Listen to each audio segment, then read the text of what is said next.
Right now, somewhere in the world, a cat is sleeping curled beside a human. Maybe it's on a bed in Tokyo, stretched across a laptop in London, wedged between pillows in Sao Paulo. This exact scene, this intimate moment of cross-species companionship, is happening in hundreds of millions of homes simultaneously. Cats and humans sleeping side by side like it's the most natural thing in the world. But here's what's strange. It shouldn't be natural at all. Think about every other animal we call domesticated. Dogs, we actively bred them from wolves over tens of thousands of years, selecting for loyalty, obedience, the desperate need to please us. Cows, sheep, pigs, we captured them, fenced them in, controlled their breeding for meat and milk and wool. Horses, we broke their wild spirits and bent them to our will. Even chickens, we've transformed them so completely that they barely resemble their jungle fowl ancestors. We chose all of them. We decided they would serve us, and we shaped them into what we needed. But cats chose us. Nobody domesticated cats. Not really. They just showed up one day, probably around 10,000 years ago, and decided that living near humans wasn't so bad after all. And here's the really weird part. They barely changed. A house cat's DNA is almost identical to a wild cat's. Their skeletons are nearly indistinguishable. Put a tabby next to an African wildcat and you'll struggle to spot the difference. After 10,000 years of living with humans, cats are still essentially wild animals who simply tolerate us. Yet somehow, they've conquered the entire world. There are over 600 million domestic cats on Earth today. They've spread to every continent except Antarctica. They've infiltrated our homes, dominated our internet, claimed our furniture as their territory. In many countries, there are nearly as many cats as there are humans. And unlike dogs who needed us to survive, cats could walk away tomorrow and do just fine. Most of them still hunt. Most of them still maintain that wild independence. They don't need us, but they stay anyway. So what happened? How did these small, solitary hunters go from prowling the ancient deserts of the Middle East to sleeping on your pillow? And more importantly, why did they bother? What made cats decide that these loud, clumsy apes were worth sticking around for? If you're using this to fall asleep, that's exactly why I make it. So subscribe maybe, and tell me where you are and what time. It's fascinating to me that someone could be listening in Singapore at sunrise while someone else is in Seattle at bedtime, and we're all thinking about cats together. The story I'm about to tell you spans 10,000 years and crosses every civilization humans have built. It involves ancient Egyptian temples and medieval witch hunts, Viking longships and Chinese emperors, genetic mysteries and archaeological surprises. It's a story about how the world's most successful predator formed an alliance with the world's most dangerous primate, and how that partnership changed both species forever. But it's also a story filled with mysteries that scientists are only beginning to unravel, like why cats purr, a sound that serves no obvious evolutionary purpose, or how they navigate back to homes hundreds of miles away, or why they seem to sense things we can't, staring at empty corners, reacting to presences we'll never perceive. Here's what we do know. Cats weren't bred for tameness. They weren't trained for obedience. They weren't captured and controlled like other livestock. Instead, they emerged from the wild through a process so subtle, so gradual, that nobody even noticed it was happening until it was already done. They're ghosts that moved into our world so quietly that we forgot they were ever wild at all. And the evidence of their journey is everywhere. It's written in ancient hieroglyphs and medieval manuscripts. It's buried in archaeological sites from China to Peru. It's encoded in their DNA, carrying secrets about migrations and mutations that scientists are only now learning to read. Every cat alive today is a living time capsule, carrying genetic memories of that first moment when wild met human and decided to stay. Tonight, we're going to follow that journey from the beginning, from the fierce predators of the ancient wilderness to the creature currently sleeping on your couch. From the wild cats who first crept into human settlements seeking mice to the billions of cats who now rule the internet and our hearts. It's a journey nobody planned, nobody controlled, nobody even fully understands. But it's the secret history of how cats chose us. And it starts in the desert 10,000 years ago, when the world was changing and humans were about to invent civilization. Before there were cats sleeping on your keyboard, before there were cats knocking things off counters, before there were cats judging you from doorways, there was Felis sylvestris libica, the African wildcat, a small sandy-coloured predator that had absolutely no intention of ever becoming your pet. These weren't house cats, they weren't even close. They were apex predators in their weight class, perfectly evolved hunting machines that had been stalking rodents across North Africa and the Near East for hundreds of thousands of years. And they were completely, utterly uninterested in humans. Here's what makes this remarkable. Of all the small cat species in the world, and there are dozens, only one ever became domesticated. Not the European wildcat, which looks nearly identical, not the various Asian wildcats, not the jungle cats, sand cats, or black-footed cats, just this one species, just Felis sylvestris libica. Why? The answer isn't what you'd expect. It wasn't because they were friendlier, it wasn't because they were smaller or cuter or more docile, it was because of where they lived and what they ate. Picture the landscape 10,000 years ago. The last ice age is ending. The climate is warming, and across a belt of territory stretching from North Africa through the Levant and into the Arabian Peninsula, grasslands and semi-arid zones are expanding. This is the world of the African wildcat. These environments were perfect for them, not dense forests where larger predators dominated, not open plains where they'd be exposed, but scrubland, rocky outcrops, areas with scattered vegetation and plenty of hiding spots. Places where small rodents thrived and where a solitary patient hunter could make a good living. The African wildcat weighed maybe 8 to 12 pounds, slightly larger than a modern house cat, with longer legs, a leaner build, and a striped sandy coat that made them nearly invisible against desert rocks. Their tails were longer too, with distinct black bands and a black tip. Evolution had painted them to disappear. But their real advantage was behavioural. Unlike most cat species, which are either highly territorial loners or occasionally social, African wildcats occupied a middle ground. They were solitary hunters, yes, each cat maintained its own territory, but their territories overlapped slightly, especially around rich food sources. And crucially, they were willing to tolerate the presence of other cats at a distance. This flexibility would prove essential, because a wildcat that automatically fled from any other living creature would never stick around humans long enough for domestication to begin. And a wildcat that was aggressively territorial would attack anything that entered its space, making coexistence impossible. African wildcats were neither. They were cautious but not paranoid, independent but not hostile. They had, through pure evolutionary accident, exactly the temperament that would allow them to eventually, slowly, over thousands of years, drift into a completely new relationship with a species they'd never encountered before. Compare them to their closest relatives. The European wildcat Felis sylvestris sylvestris looks almost identical. Same size, similar colouring, nearly the same DNA. But European wildcats are intensely antisocial and aggressively territorial. They attack domestic cats on sight. Attempts to tame them, even when raised from kittens, almost always fail. They remain wild, suspicious, and completely unsuited to human contact.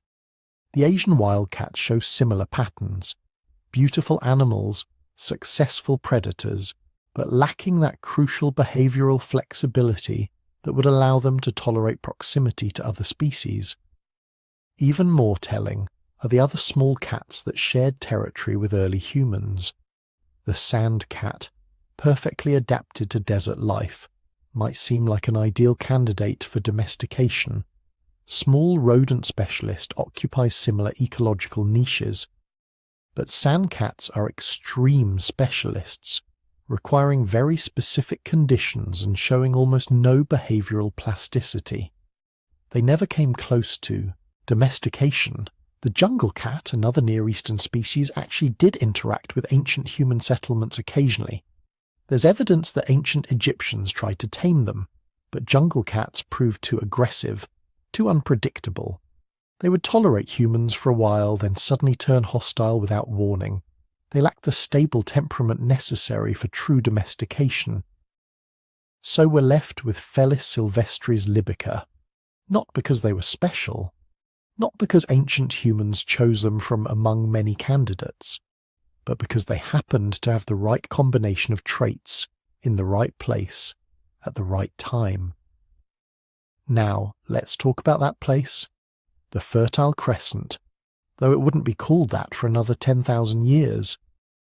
A region of relatively reliable rainfall and diverse plant life, stretching from the Nile Valley through the Levant and down into Mesopotamia. This is where agriculture would be invented. This is where civilization would emerge. And this is where wildcats were already living. These wildcats had established territories in exactly the zones that would become most important to early humans. Rocky hillsides where wild grasses grew, river valleys with scattered trees and abundant prey, transitional zones between different habitats where biodiversity was highest. They were hunters of the in-between places, too large to chase insects efficiently, but too small to take down rabbits reliably. Their sweet spot was rodents, mice, rats, voles, the small mammals that thrived on seeds and grain, the exact species that would become humanity's greatest agricultural pest. But the wildcats didn't know that yet. 10,000 years before agriculture, they were just doing what their species had always done, hunting at dawn and dusk, spending hot midday hours resting in shaded rock crevices, marking territory, occasionally encountering other wildcats and engaging in the complex negotiations of feline social life. A typical wildcat territory might cover a square mile or two, depending on prey density. Within that range, they'd have regular hunting routes, preferred resting spots, and fallback positions for when larger predators were nearby. They knew every rock, every bush, every mouse burrow. They were, by any measure, perfectly adapted to their environment, successful, independent, complete unto themselves. They had no need for humans, no desire for human contact, no evolutionary pressure pushing them toward domestication. And yet, within a few thousand years, everything would change.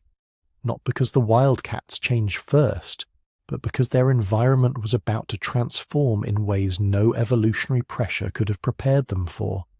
Humans were about to invent agriculture, and whether the wildcats knew it or not, whether they wanted it or not, that invention would pull them into an entirely new evolutionary trajectory. But we're getting ahead of ourselves. For now, in this moment before civilization, wildcats are simply wildcats, predators in the half-light, shadows with teeth, masters of their domain. Before we continue with how this all changed, I'm curious. Where in the world are you watching this from? And what time is it there?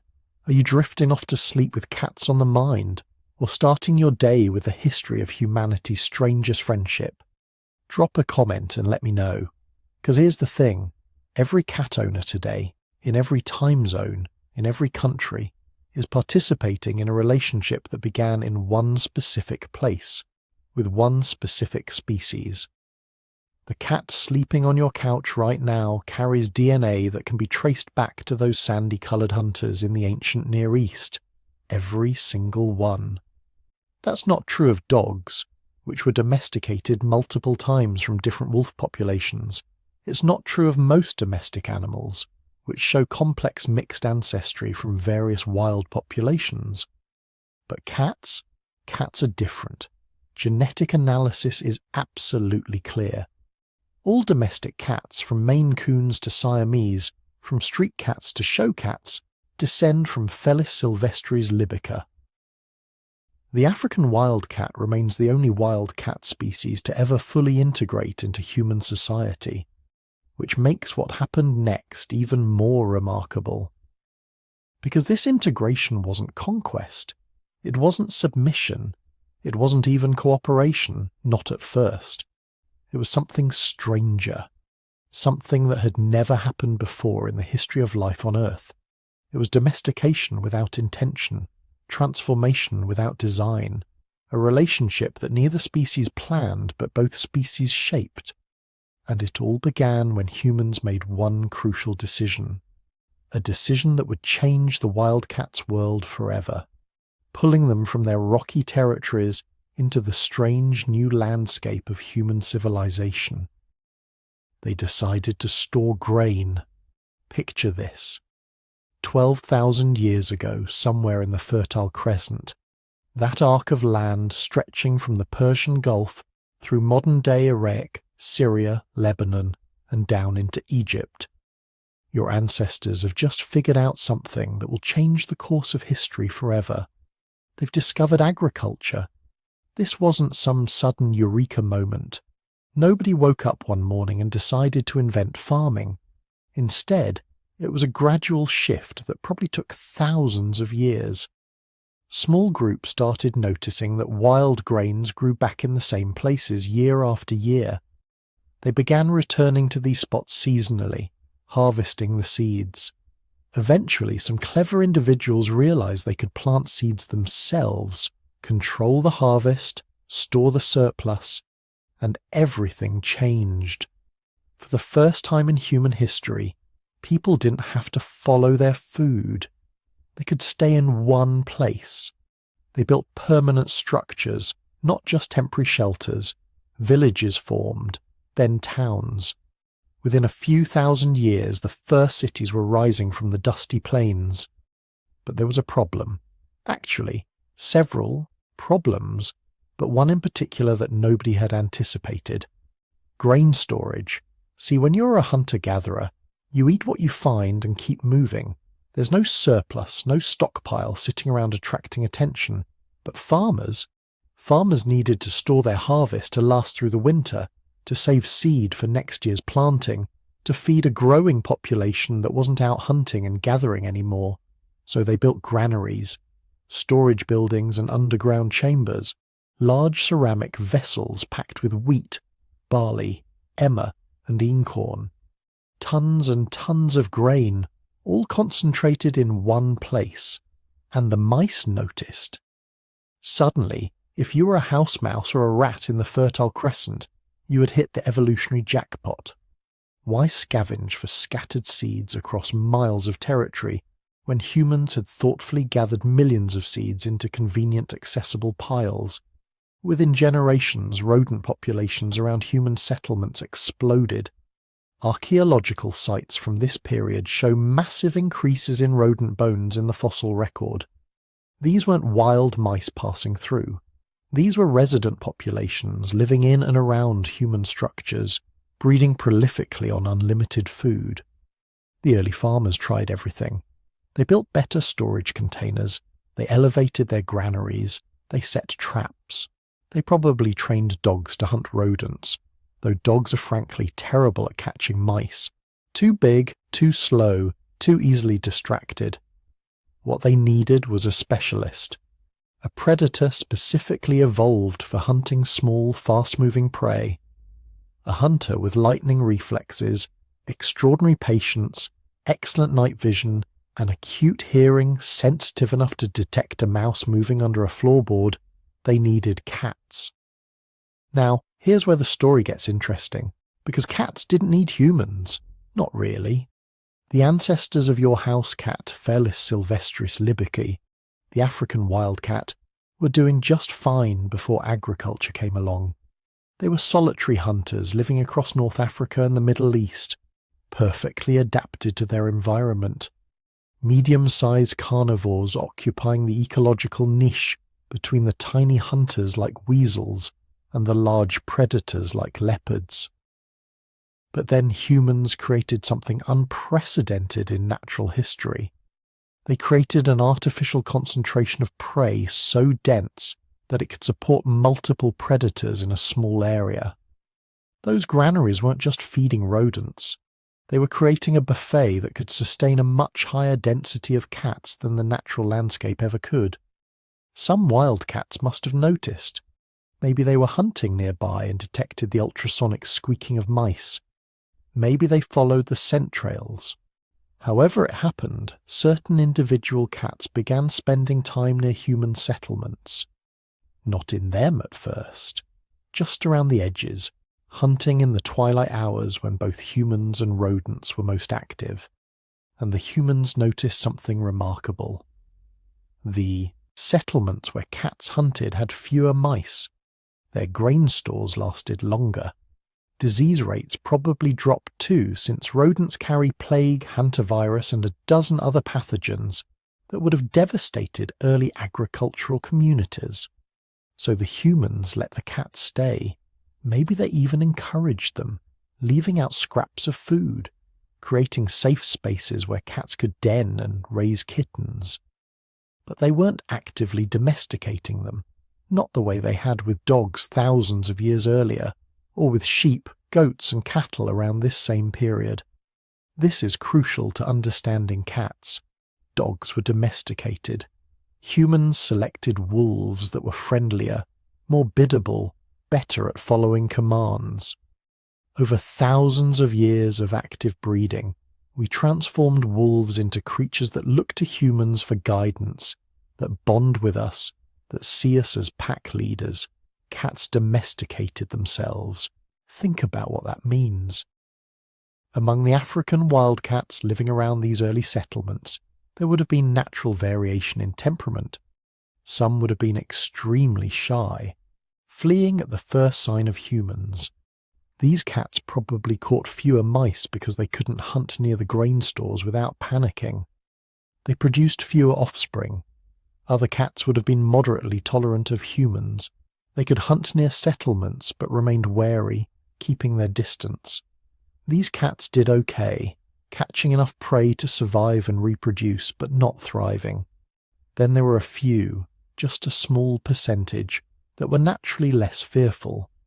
Not tame exactly, but less reactive to human presence. These cats could hunt right up to the edges of human activity. They could den under buildings where they were protected from larger predators. They could occasionally scavenge scraps from human refuse. They caught more mice, survived better, produced more kittens, and crucially, they passed on their temperament to their offspring. Not through culture or training, but through genetics. Whatever genes made them less fearful of humans, more tolerant of proximity, more capable of thriving in human-modified environments, those genes became more common in each generation. This is what biologists call self-selection. Instead of humans choosing which cats to breed, the environment around human settlements created selection pressure that favoured certain traits. Over hundreds of generations, over thousands of years, cats evolved to live alongside humans without becoming dependent on us in the way dogs had. They remained independent hunters. They kept their solitary territorial behaviours. They didn't develop the pack bonding that makes dogs so eager to please. But they became comfortable enough around humans to occupy the same space, to benefit from the rodent populations we inadvertently cultivated, to accept occasional food offerings without feeling threatened. The archaeological evidence for this process is fascinating. For a long time, researchers thought cats were domesticated much later than other animals, maybe only 4,000 years ago in Egypt. But then they found something extraordinary on the Mediterranean island of Cyprus. Cyprus has never been connected to the mainland. Any animals there had to be brought by boat. And at a site called Chilourokambos, excavated in the 1990s, archaeologists discovered something that changed our understanding of cat domestication forever. A burial, 9,500 years old, a human grave containing not just human remains, but the complete skeleton of a cat, carefully placed beside the person. This wasn't a wild cat that happened to die nearby. The burial was intentional, deliberate. The cat had been placed in the grave with the same care as grave goods, personal belongings, the items that mattered to this person in life. And for a cat to be on Cyprus at all, it had to have been transported there by boat from the mainland. You don't accidentally end up with wild cats on your boat. Someone brought that cat intentionally. This tells us that by 9,500 years ago, the relationship between humans and cats was already established, already strong enough that people were bringing cats with them when they colonized new territories, already meaningful enough that a cat might be buried alongside a beloved human. But it also tells us something else. If the relationship was that developed 9,500 years ago, the process must have started much earlier, probably right at the beginning of agriculture, 12,000 years ago or more, which means cats and humans have been living together for as long as we've been farming. They're not just companions, they're partners in the agricultural revolution, co-evolutionary participants in the transformation that made civilization possible. Other sites across the Fertile Crescent have yielded similar evidence, cat bones showing up in early agricultural settlements. Not wild animals hunted for food, but individuals that lived and died within human communities. Kittens buried with care. Adult cats showing skeletal evidence of being well fed, protected from predators, living longer than wild individuals. By 7,000 years ago, cat remains are showing up in settlements across the Mediterranean and into Europe. They're not just Middle Eastern animals anymore. They're spreading along the same routes as agriculture, following humans as we carry farming practices into new territories, and everywhere they go they're providing the same service: rodent control, grain protection, the invisible infrastructure that made food storage possible. Without cats, agriculture might have been impossible, or at least much less successful. Imagine trying to maintain grain stores when rodent populations could multiply unchecked. The losses would have been catastrophic. Entire harvests consumed by mice and rats, starvation, collapse. But with cats, with these perfect little hunting, machines naturally selecting themselves to live alongside us, we could store surplus, we could plan ahead, we could support larger populations, specialized labor, all the complexity that would eventually lead to writing, mathematics, astronomy, everything we call civilization. And the cats asked for almost nothing in return, just the opportunity to hunt, just proximity to prey. They didn't need us to feed them, shelter them, or protect them. They were capable of all that themselves.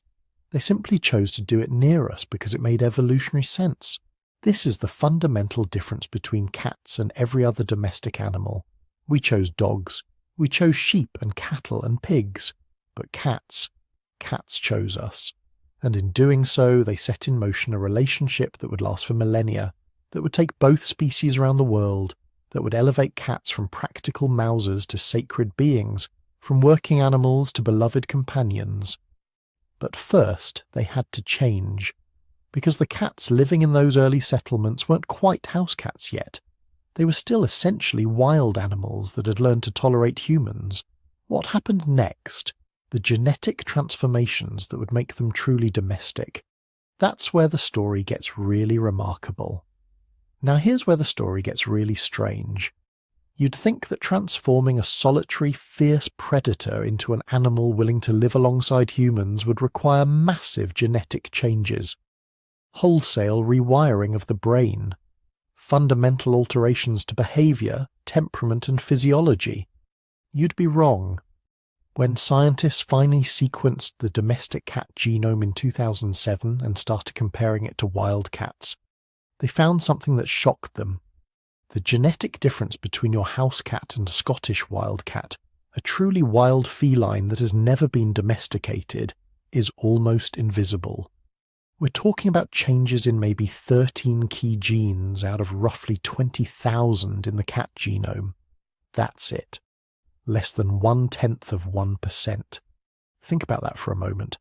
10,000 years of living with humans, 10,000 years of selection favouring tameness, docility, and tolerance of human presence, and the genetic signature of all that change is so small you could almost miss it entirely.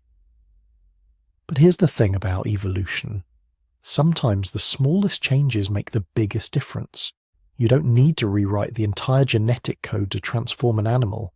You just need to tweak a few key genes at exactly the right moments in development.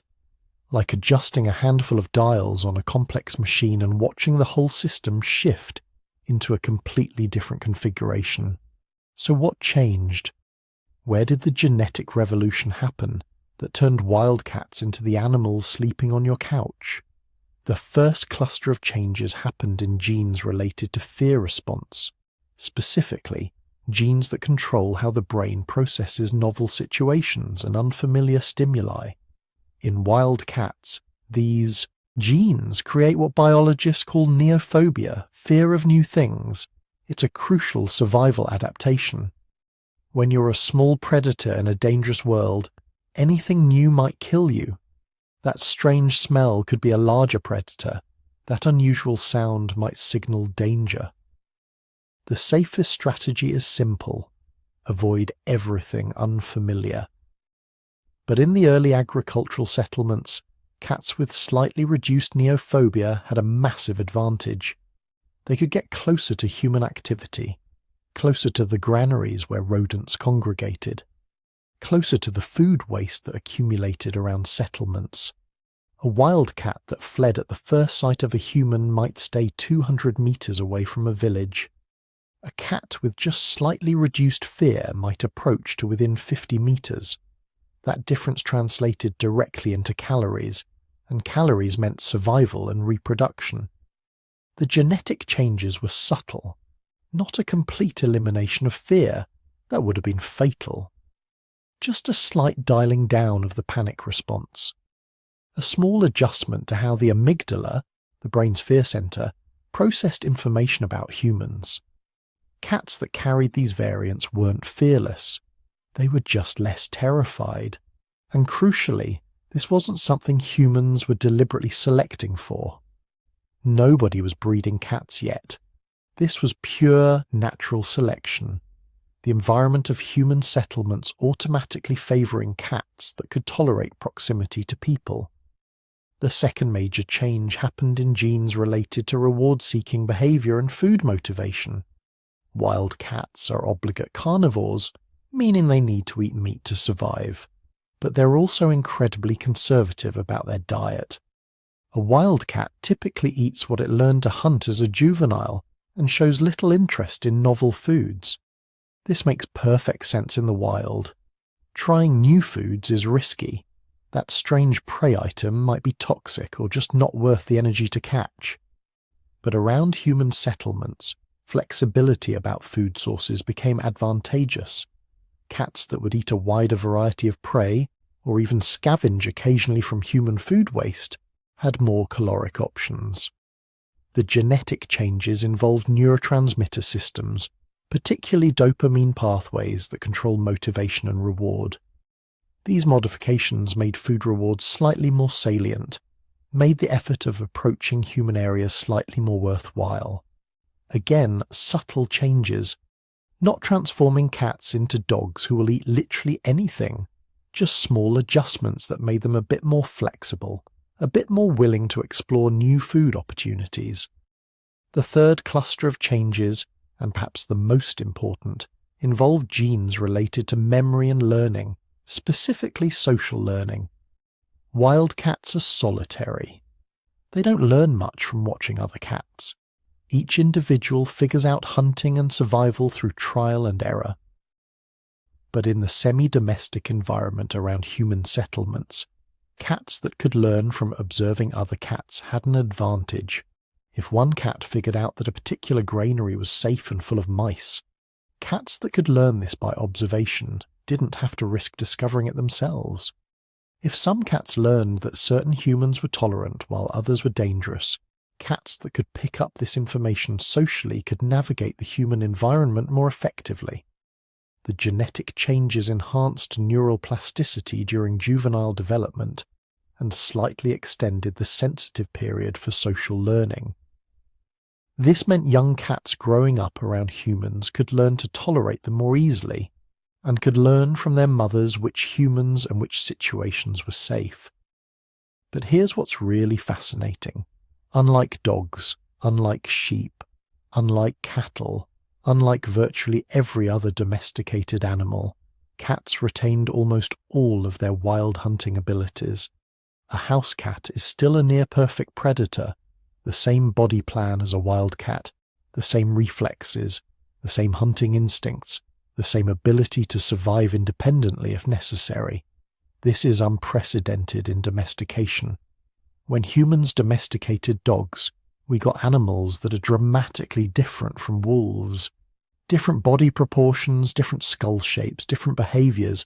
Sheep are nothing like wild mouflon. Cows look absurd compared to aurochs. But cats are basically just wild cats that aren't terrified of us. Why? The answer lies in how cat domestication happened. With other animals, humans were actively breeding them, selecting for specific traits, making deliberate choices about which animals reproduced. This creates strong directional selection that can dramatically alter body plans and behaviours. But cats domesticated themselves. They chose to live near humans, and the only trait that really mattered was tolerance of human presence. Everything else, all their wild abilities, their hunting skills, their independence, their predatory nature, all of that remained advantageous, even in the semi-domestic environment. A cat that was great at hunting mice was more valuable near a granary. A cat that could survive independently meant it didn't starve when food was scarce. A cat that retained its wild agility and reflexes was better at avoiding danger. Natural selection preserved the wild cat while just tweaking the fear response enough to allow proximity to humans. This created a unique evolutionary situation, an animal that was simultaneously wild and domestic, predator and companion, independent and social. Your cat contains this contradiction in its genes. It's not really fully domesticated in the way dogs are. It's something else entirely. A wild animal that evolved to tolerate us just enough to share our spaces while remaining fundamentally unchanged. But there was one visible change that began appearing in the archaeological record around 5,000 years ago: coat colour variations. The first domestic cats in Egypt were still mostly the same brown-grey tabby pattern as wild cats, but then something happened. Orange cats appeared, black cats, white patches, eventually the full rainbow of coat colours we see today. This is actually a classic sign of domestication, something biologists call the domestication syndrome. When you reduce selection pressure on camouflage, which happens when animals live in human-protected environments, coat colour genes start to vary wildly. The mutations were always happening, but in the wild, a bright orange cat would be spotted by prey and starve, or be spotted by predators and get killed. In and around human settlements, coat colour didn't matter as much. There's also a genetic connection between the genes controlling tameness and the genes controlling pigmentation. They're linked in ways we're still trying to understand. Animals selected for tameness often spontaneously develop coat colour variations. Russian scientists demonstrated this dramatically with foxes, breeding wild foxes for tameness over just 50 generations, and watching as floppy ears, curled tails and patchy coat colours appeared automatically. Cats went through something similar, though it happened more slowly and naturally. As the genes for reduced fear response spread through populations living near humans, coat colour variations hitchhiked along, spreading even though they provided no survival advantage. And humans? We loved it. The variety made cats more interesting, made individual cats more recognisable. Probably accelerated the process by which cats became not just useful animals but companions. You can't really bond with an identical population of brown tabby cats. But an orange cat, a black cat, a white cat with tabby patches, those are individuals. Those are animals you can name and recognise and form relationships with. By 3,000 years ago, Egyptian art shows cats in multiple colours. Black cats with green eyes, tabbies with white paws. The genetic revolution was visible to everyone, even if nobody understood the mechanisms. But the core of what made cats domestic remained invisible. Those 13 genes, those tiny tweaks to fear and motivation and learning. Changes so subtle you could sequence a cat's genome and almost miss them entirely. Changes that nevertheless transformed humanity's relationship with one of nature's most perfect predators. We didn't create domestic cats through deliberate breeding. We created an environment, and cats evolved to exploit it while remaining essentially wild. That's the genius of cat domestication. It's not really domestication at all. It's evolutionary opportunism. It's a wild species finding a niche and adapting just enough to fill it while changing as little as possible. Every cat alive today carries this evolutionary compromise in its DNA. Wild enough to hunt, tame enough to sleep beside you, independent enough to survive alone, social enough to choose not to. The perfect genetic balance between two worlds, maintained by the smallest possible number of genetic changes. That's what science found when it finally looked inside the cat. Not massive transformation, but elegant minimalism. Not wholesale genetic rewiring, but subtle adjustments to a handful of crucial systems. Evolution at its most efficient, changing everything while changing almost nothing. By 3000 BCE, cats and humans had been living alongside each other for nearly 7,000 years, but their relationship was about to change in ways that would echo through millennia. Something was happening along the Nile that had never happened before. Cats weren't just becoming useful, they were becoming divine. Picture the Nile Valley around 2900 BCE. Egypt was consolidating into a unified kingdom. Agriculture was exploding.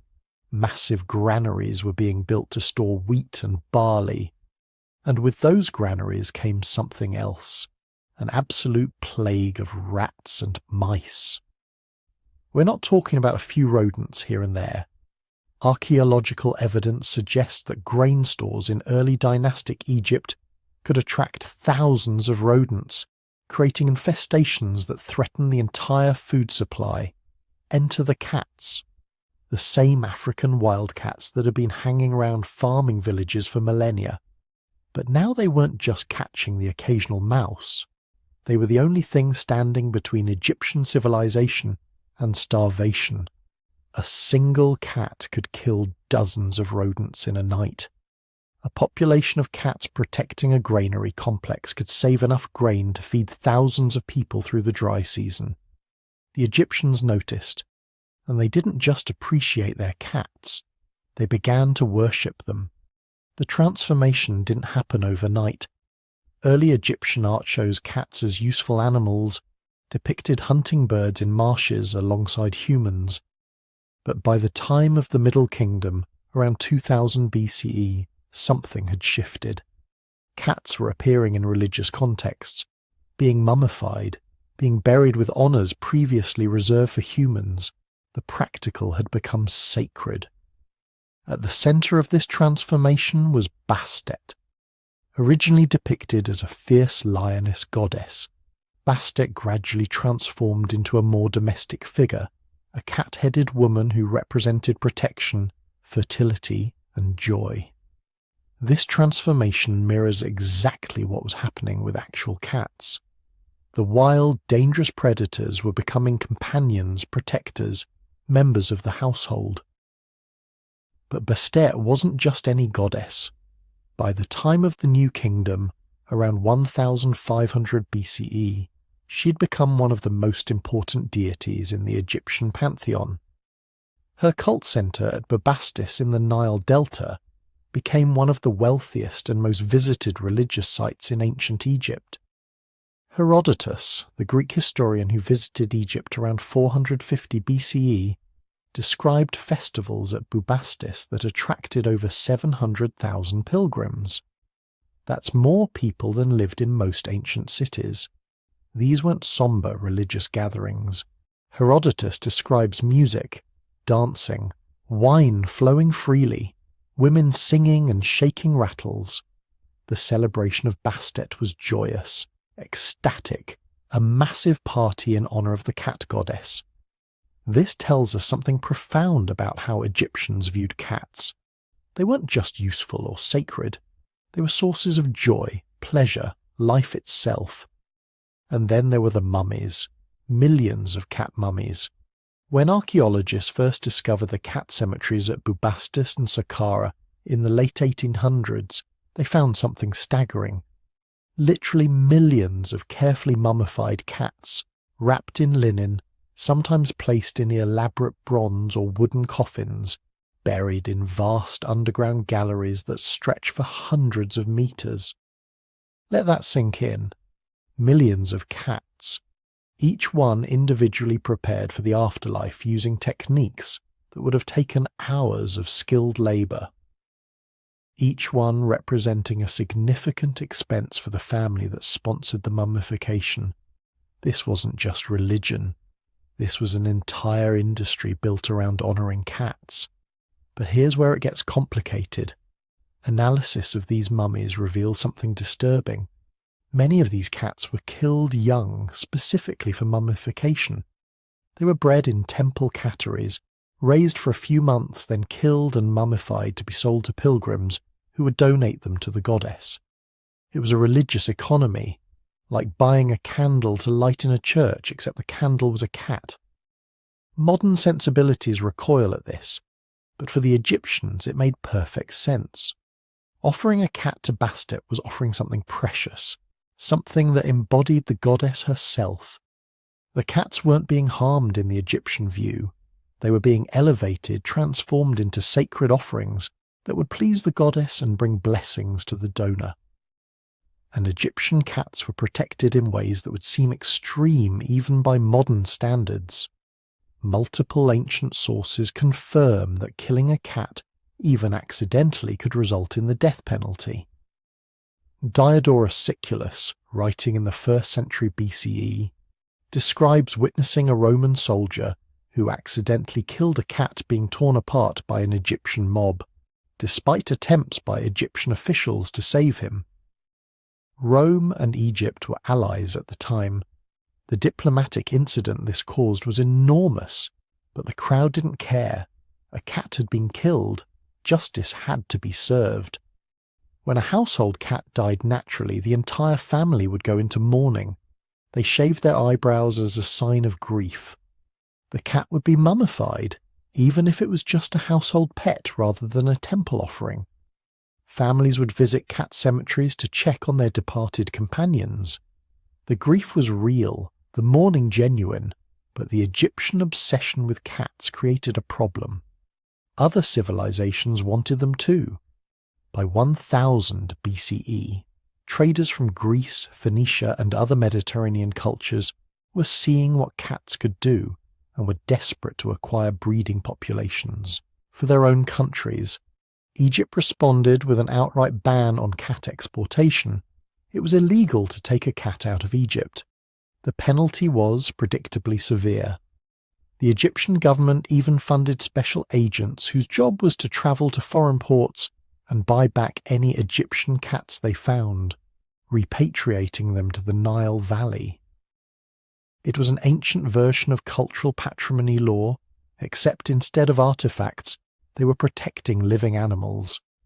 But you can't stop an idea whose time has come.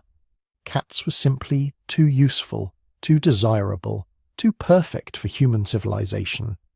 Despite Egypt's best efforts, cats escaped. Phoenician traders smuggled them. Greek merchants hid them in cargo vessels. Cats themselves, being cats, probably just wandered onto ships and decided to stay. By 500 BCE, cats were spreading across the Mediterranean, each population carrying the legacy of those Egyptian temple cats in their genes. Meanwhile, back in Egypt, the cult of Bastet was reaching its peak. The cat cemeteries were expanding. The temple catteries were breeding thousands of cats. The festivals were growing larger and more elaborate. At Bubastis, the main temple complex covered over 200,000 square meters. That's roughly the size of 28 football fields, all dedicated to the worship of a cat goddess. Archaeological excavations at these sites reveal something beautiful and strange. Votive statues of cats, thousands of them, in bronze, stone and wood. Some are naturalistic, capturing the elegant lines of a cat at rest. Others are stylized, almost geometric. Many show cats with kittens, emphasizing the fertility aspect of Bastet, and many remarkably show cats wearing earrings. Yes, earrings. Well-off Egyptian families would actually pierce their cats' ears and give them gold earrings. The mummies confirm this. Some mummified cats have holes in their ears where jewellery once hung. This wasn't seen as mutilation. It was adornment, marking the cat as a beloved member of a wealthy household, showing that this particular cat was cherished, protected, valued. The practical role cats played in Egyptian society was equally important. Every granary had cats, every ship had cats, protecting grain cargo from rodents during transport along the Nile. Wealthy households had cats to protect food stores and to provide companionship. Temple complexes maintained large cat populations, both as religious symbols and as practical pest control. Paintings from Egyptian tombs show cats living as family members, sitting under chairs during meals, playing with children, wearing collars. These aren't working animals kept outside. These are companions, integrated into household life in ways that would be completely recognizable to any modern cat owner. And the Egyptians were studying their cats. Medical papyri from ancient Egypt include treatments for sick cats, remedies for various ailments, instructions for care. This is veterinary medicine, practiced 3,000 years before the profession would formally exist in Europe. The Egyptians were learning cat behavior, understanding their needs, figuring out how to keep them healthy and happy. But underlying all of this, the worship and the protection and the mummification was something deeper. The Egyptians saw in cats a reflection of divine order. Cats embodied Ma'at, the Egyptian concept of balance, harmony, truth. They were predators, but also protectors. Wild, but also domestic. Independent, but also affectionate. They killed, but also nurtured their young with fierce devotion. This paradox was at the heart of Bastet herself, a goddess who could be both lioness and house cat, both fierce protector and gentle mother, both wild hunter and domestic companion. The Egyptians understood something that modern science is only now confirming. Cats occupy a unique position in the animal kingdom, perfectly balanced between wild and tame, between nature and civilization.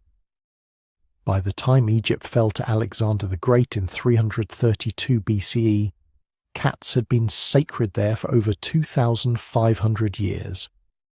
The cult of Bastet would continue under Greek and Roman rule for centuries more. But the secret was out.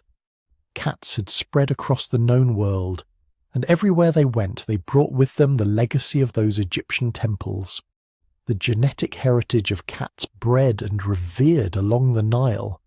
Today, every domestic cat carries markers that trace back to those Egyptian populations. The cats purring on our couches are direct descendants of the cats that walked through Bastet's temples, that were mummified and mourned, that wore gold earrings and protected Pharaoh's grain stores. The Egyptians didn't just worship cats, they shaped them, selected them, spread them across the world. They transformed cats from useful animals into something more, something sacred, something that would never again be seen as merely wild. And the cats, they went along with it, because cats have always been excellent at convincing humans that worshipping them is a perfectly reasonable thing to do. The Egyptians thought they could keep cats to themselves. They passed laws against exporting them, death penalties for smuggling, temple guards watching the ports. But here's the thing about cats. They've never cared much about human laws. And here's the thing about humans. When we want something badly enough, laws become suggestions.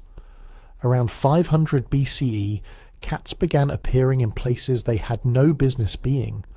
Greek ports, Phoenician trading posts, Roman warehouses. Nobody kept records of exactly how this happened. Nobody wrote down the moment the first Egyptian cat was smuggled onto a Mediterranean trading vessel. But genetic evidence tells us it happened, and it happened repeatedly. Multiple lineages of Egyptian cats spreading outward, carried by merchants who recognized their value. Because by this time, the Mediterranean world was facing a problem that Egypt had solved centuries earlier. Grain. Civilization runs on grain. You need to store it, transport it, protect it. And everywhere humans stored grain, rodents appeared. Mice, rats, whole armies of them, eating through supplies that represented the difference between survival and starvation for entire cities. The Greeks tried everything. Weasels, which were aggressive and unreliable. Snakes, which people understandably didn't want living in their food storage. Dogs, which were useless against mice and ate more grain than they protected. Nothing worked as well as cats. So when Greek and Phoenician traders saw how Egyptian granaries stayed rodent-free, they started figuring out ways to acquire a few breeding pairs, quietly. Without mentioning it to Egyptian authorities, the cats spread the way good technologies always spread, along trade routes, following the money, going wherever humans valued them enough to feed them. By 300 BCE, cats were established throughout the Greek world, not common yet, still somewhat exotic but present, doing what they did best, hunting. But they were about to get a much bigger opportunity. The Romans were building an empire, and empires need logistics. The Roman military machine ran on supply lines that stretched from Britain to Mesopotamia, grain shipments crossing the Mediterranean, supply depots in every province, and ships. Thousands of ships, all of them vulnerable to the same problem that had plagued sailors since humans first went to sea. Rats. Ship rats weren't just a nuisance, they were a catastrophe. They ate food stores, chewed through ropes and wood, contaminated water supplies. A rat infestation could doom a voyage. Roman merchants and naval officers needed a solution. They found it in cats. Within a few generations, cats went from rare curiosities to standard equipment on Roman vessels. Ships' cats became so common that archaeologists find cat bones at Roman ports from one end of the Mediterranean to the other. They travelled everywhere the Roman navy went, which meant they went everywhere. Britain, Germania, North Africa, the Middle East. Every time a Roman ship landed, cats went ashore, some temporarily, some permanently, some escaping, some being traded or gifted to local populations who recognized their value. But the Romans had a very different relationship with cats than the Egyptians did. There were no Roman cat temples, no worship, no divine status. Romans were practical about animals. Dogs for hunting and guarding, horses for transport and war, cats for pest control. Nothing mystical about it. Cats were working animals, valued for their function, not their spiritual significance. This practical attitude might have actually helped cats spread. If you're not worshipping them, you're not going to freak out when they leave. Roman records mention cats casually, the way you'd mention any common tool or animal. Pliny the Elder describes their hunting abilities without any supernatural overtones. Plutarch mentions them in passing when discussing Egyptian religion, clearly finding the Egyptian reverence strange. To Romans, cats were just extremely effective mousers that happened to be small enough to keep on ships. The genetic evidence shows this spread clearly. By the 1st century CE, cats had reached the outer edges of the Roman Empire. Archaeological sites in Britain contain cat bones. Roman forts along the Rhine have them. Ports in North Africa show remains of cats identical to Egyptian types.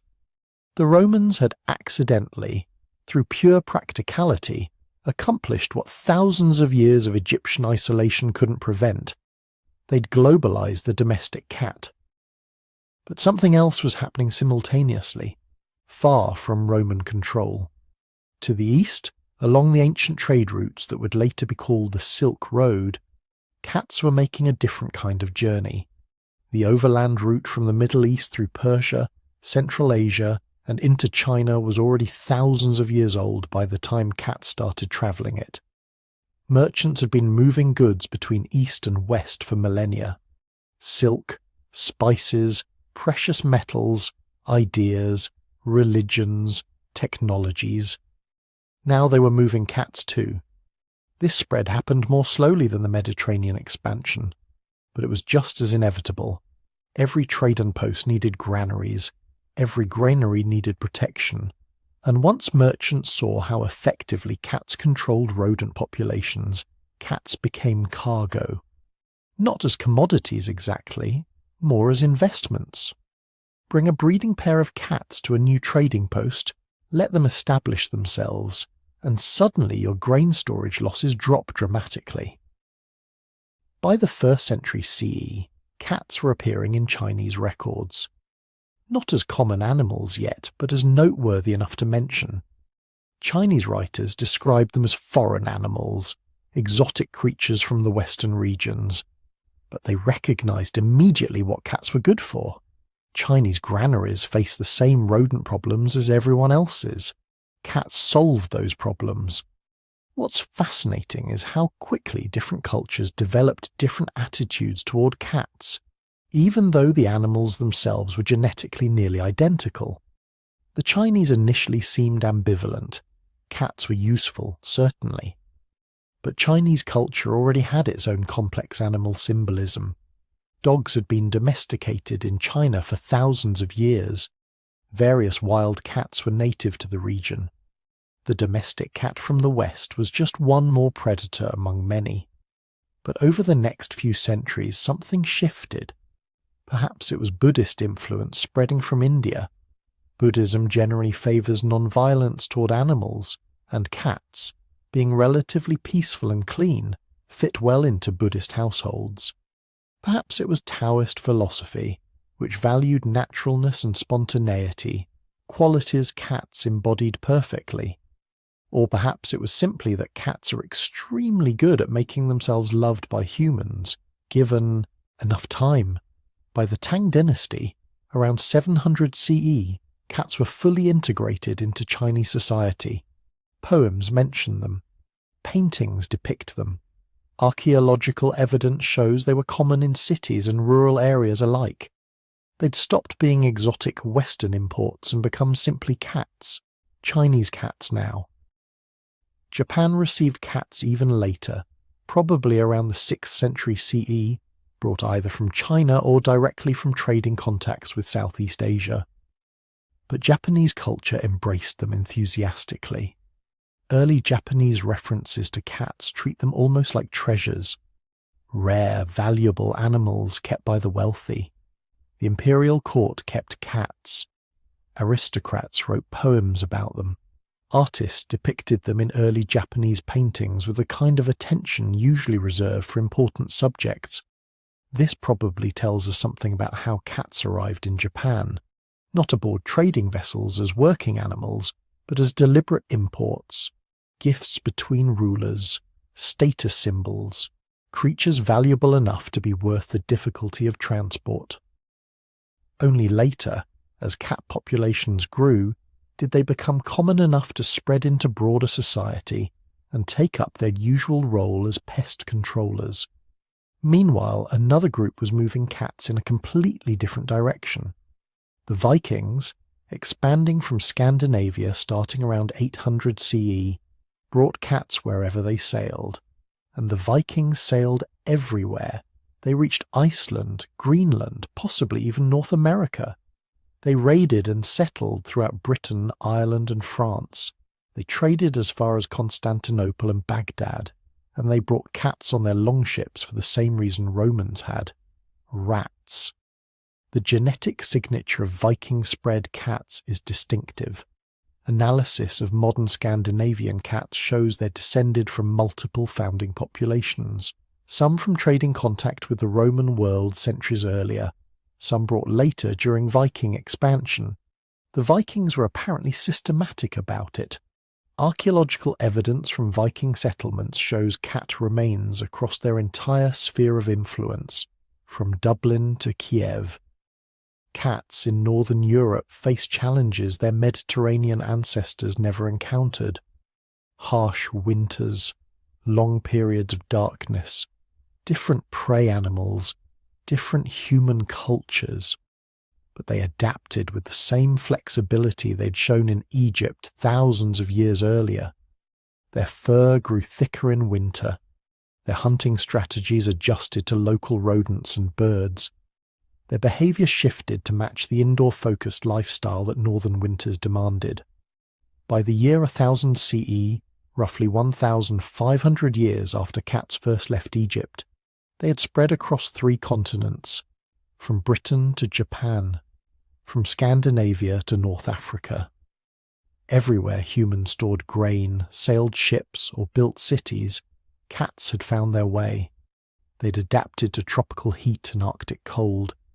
They'd fit themselves into cultures as diverse as Roman pragmatism, Chinese philosophy, and Viking seafaring tradition. But they were still fundamentally the same animals that had first walked into human settlements in the Fertile Crescent 10,000 years earlier. Genetic analysis shows remarkably little variation. Unlike dogs, which humans selectively bred into hundreds of dramatically different forms, cats had diversified mostly through geography, not human intention. A Norwegian forest cat and a Chinese Li Hua might look different, but genetically they're nearly identical, both carrying DNA that traces back to those first Near Eastern wildcats. This tells us something profound about the nature of cat domestication. Humans didn't really domesticate cats the way we domesticated other animals. We didn't selectively breed them for specific traits, didn't engineer them for particular purposes.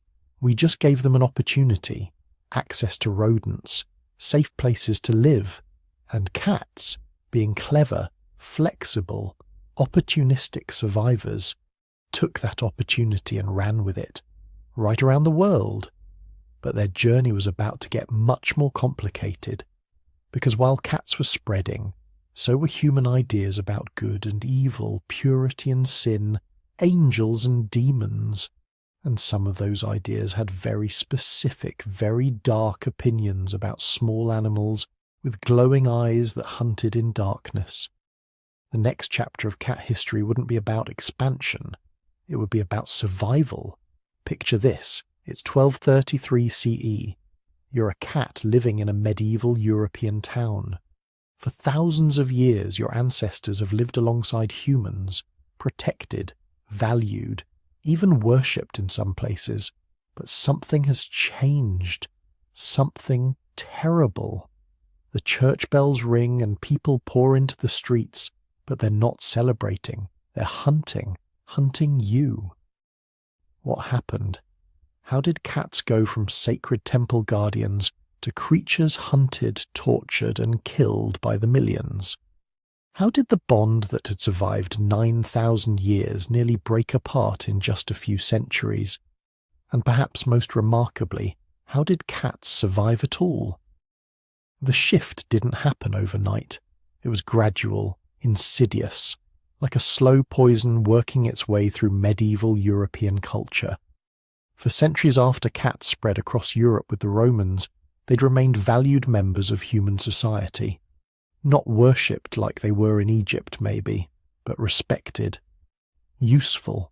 Farmers appreciated them for keeping grain stores free of mice. Sailors brought them on ships for luck and pest control.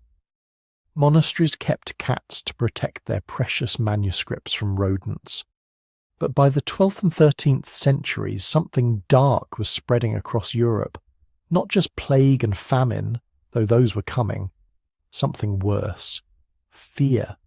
The medieval Catholic Church was consolidating power, stamping out anything it deemed heretical or pagan.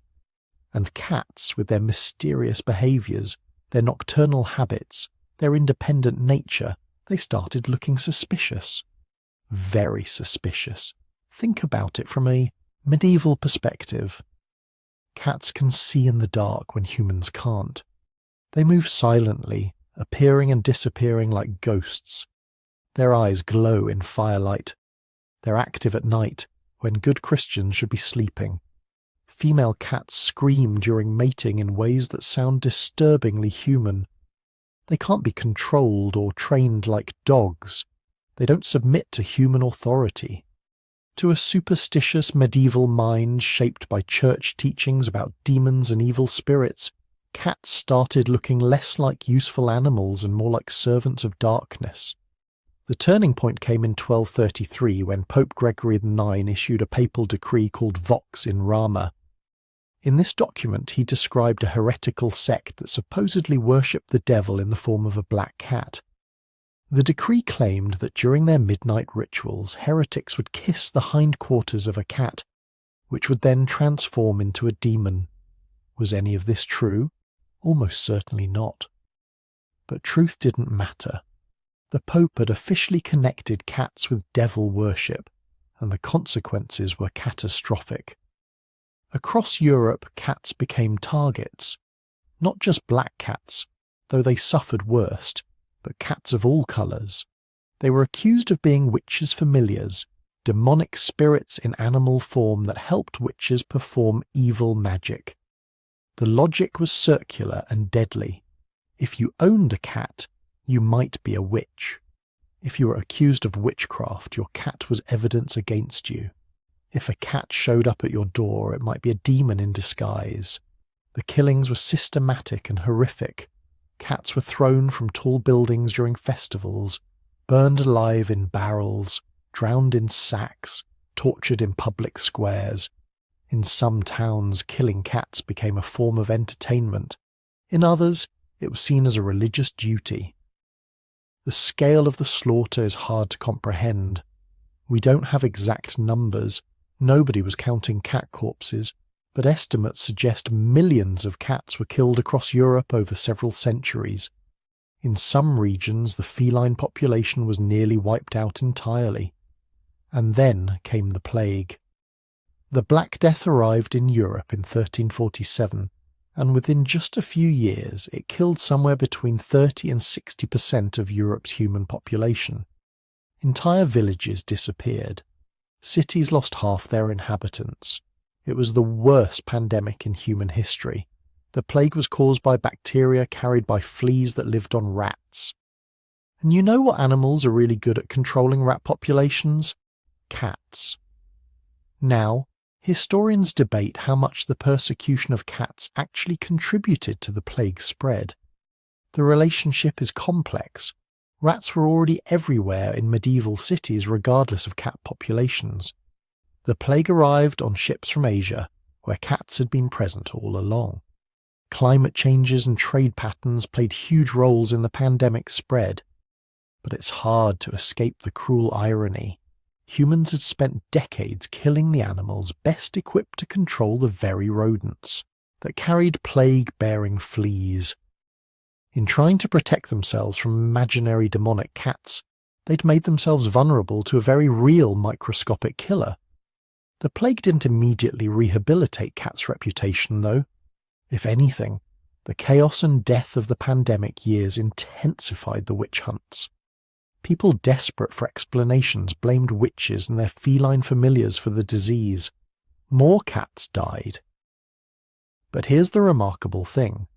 Through all of this, through centuries of systematic persecution, through being hunted, tortured and killed by the millions, cats survived. Not just as a species, but as companions to humans. How? They did what cats have always done. They adapted. They hid.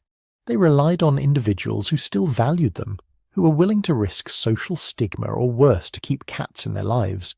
Because not everyone in medieval Europe hated cats. The persecution was most intense in certain regions, particularly in Germany, France, and parts of Britain. But there were pockets of resistance, places where the ancient bond between humans and cats remained strong. In Islamic regions, cats continued to be valued throughout this period. The Prophet Muhammad was said to have loved cats, and there are numerous stories in Islamic tradition about his kindness to them. One famous tale describes how he cut off the sleeve of his robe rather than disturb a cat sleeping on it. In Muslim households, cats remained welcome, respected, even loved. In parts of Eastern Europe, particularly in Slavic regions, cats retained much of their pre-Christian significance. They were seen as protective household spirits, guardians against evil rather than agents of it. Old pagan traditions held on longer in these areas, and cats benefited from that cultural continuity. Even in Western Europe, not everyone bought into the anti-cat hysteria. Farmers who understood the practical value of cats for pest control often kept them despite social pressure. Port cities, where sailors still relied on ship's cats for long voyages, maintained higher tolerance for feline presence, and some individuals at great personal risk simply refused to give up their cats. These were the people who preserved the bond. The elderly widow who fed strays in secret, the merchant who kept cats in his warehouse and didn't care what the neighbours said, the child who hid a kitten from parents who feared church condemnation, the monk who quietly allowed cats into the monastery granary despite official disapproval. Cats also survived by becoming harder to catch. Urban cat populations became increasingly feral, learning to avoid humans except when scavenging for food. They moved into walls, cellars, abandoned buildings, anywhere they could hide. Rural cats retreated to barns and forests. The boldest, most trusting cats were killed first. The survivors were the careful ones, the suspicious ones. Natural selection was running in reverse, favouring wild cats over tame bonds. This period created an interesting genetic and behavioural shift. Studies of cat DNA suggest that during the medieval period, there was increased admixture between domestic cats and their wild European cousins. Domestic cats breeding with wild cats, producing offspring that were less socialized to humans but better at surviving without human protection.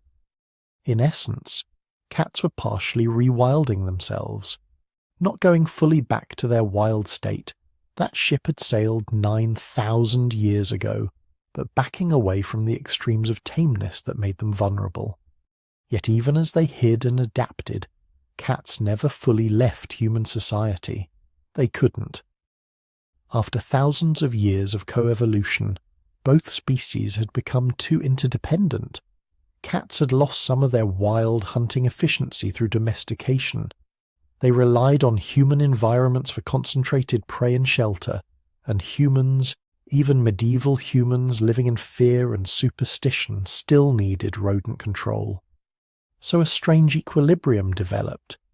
Cats lived on the edges of human society, tolerated in some contexts, persecuted in others. They learned to read human moods and intentions with even greater accuracy than before. The cats that survived were those that could distinguish between the farmer who would leave them scraps and the mob that would kill them. By the 16th and 17th centuries, the worst of the persecution was beginning to ease. The Protestant Reformation fractured Catholic Church authority. The Renaissance brought renewed interest in classical learning, including Roman and Greek texts that spoke positively of cats. Scientific thinking began to challenge superstitious beliefs, slowly, gradually. The plague years had also left a lesson, even if people didn't fully understand the mechanism. Cities that had maintained cat populations seemed to recover better from subsequent plague outbreaks. Practical necessity began to override superstition. Grain merchants, textile workers, anyone who stored goods vulnerable to rodents, they started quietly keeping cats again. The rehabilitation was gradual and incomplete. Witch hunts continued into the 18th century in some places, and cats remained suspect. But the tide was turning. Slowly, generation by generation, cats were creeping back into human homes and hearts. What's remarkable isn't that cats were persecuted. Humans have shown themselves capable of terrible things toward animals and each other throughout history. What's remarkable is that the bond survived at all, that through centuries of systematic violence, enough humans and enough cats maintained the connection to preserve it for future generations. Those medieval cats hiding in walls, living half wild in abandoned buildings, cautiously approaching the few humans who still offered them food, they were the ancestors of the cats purring on our couches today. They carried forward a relationship that had begun 9,000 years earlier in ancient grain stores through one of the darkest periods in that relationship's history. They survived because that's what cats do: adapt, persist, wait for conditions to improve, and because even in the darkest times there were humans who looked at a cat and saw not a demon, but a companion, who valued that bond enough to maintain it despite the risks. The Dark Ages didn't break the human-cat connection. If anything, it proved how resilient that connection really was. Forged in ancient agricultural settlements, tested by medieval superstition, it endured. Changed, certainly. Scarred, absolutely, but unbroken. And when the age of superstition finally began to fade, when reason and science started displacing fear and dogma, cats were still there, waiting, ready to resume their place in human society. The worst was over.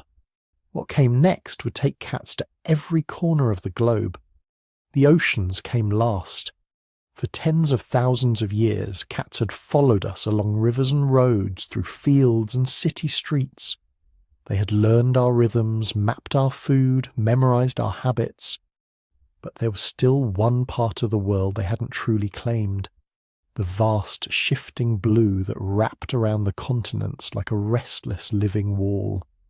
Then humans built wooden boxes and decided to live inside them, on top of the water.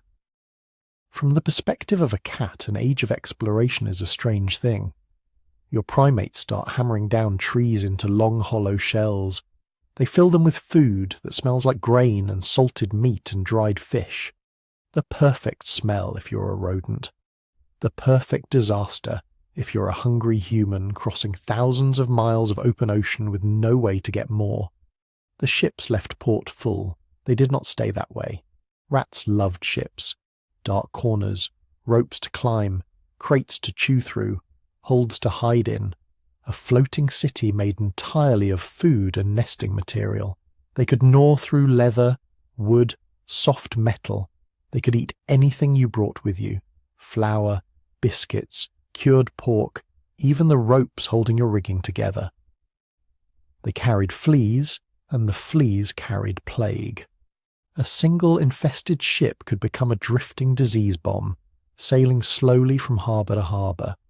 Human sailors figured it out quickly. They didn't need a committee or a scientific paper. They just needed to watch what happened when you put one small predator on board. The rats vanished. So the cats went to sea, not all at once, not with a royal decree, just in the quiet, practical way most of history actually happens. A harbour somewhere in the Mediterranean. A merchant decides to bring along the mouser from his warehouse just in case. Another captain, watching his grain stores disappear, copies the idea. Word spreads. Ports are noisy, but the rumours that matter travel fast. Soon, almost every serious ship had a ship's cat. Picture it. The deck creaking, the sails full and hard with wind, salt stinging your lips, and somewhere in that swaying, groaning, wooden world a small striped or black or mottled cat walks as if the planks are steady earth. Tail held level for balance, ears swivelling to track the tiny sounds beneath the floorboards. She's not there for company, though sailors will pet her, talk to her, whisper worries into her fur on stormy nights. She is there as living pest control. Food on wooden ships was life compressed into crates and barrels. Fewer rats meant fewer chewed rations, fewer spoiled sacks, fewer diseases spreading through cramped sleeping quarters. Captains might argue about charts and routes and politics, but nobody argued with the results of a good mouser. A single cat could mean the difference between arriving hungry and arriving starving, and cats adapted. They learned the sounds of the ship, the rhythm of the waves. They discovered that if you jump wrong, you don't land on another roof or tree branch. You land in cold, endless water. Some fell, many didn't. Natural selection works at sea too.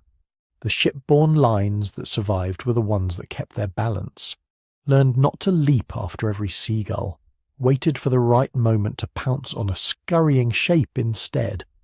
Over time, something subtle happened. Cats began to map the world, by accident.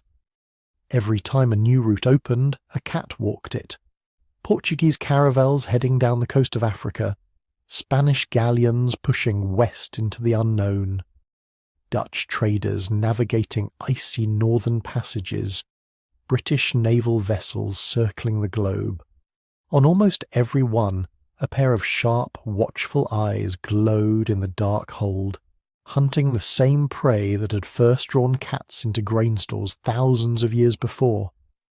When Europeans reached the Americas, cats were already with them. They slipped down gangplanks in the early morning, whiskers twitching at strange new smells, tropical forests steaming in the heat, dry plains stretching out under alien stars. They did what cats always do in new places, found shelter near humans, watched, waited, hunted. Some stayed in ports, living among warehouses and taverns.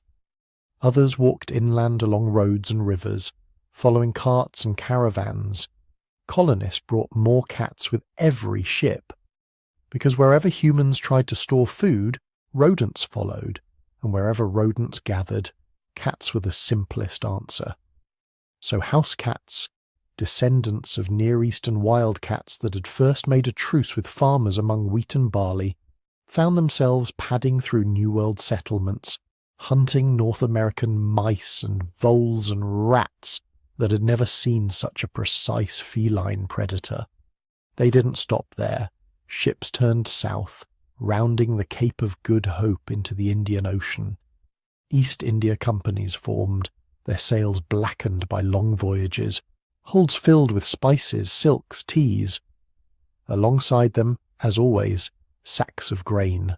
Always rats, and always cats. They went to India, padding through dusty warehouses in coastal cities.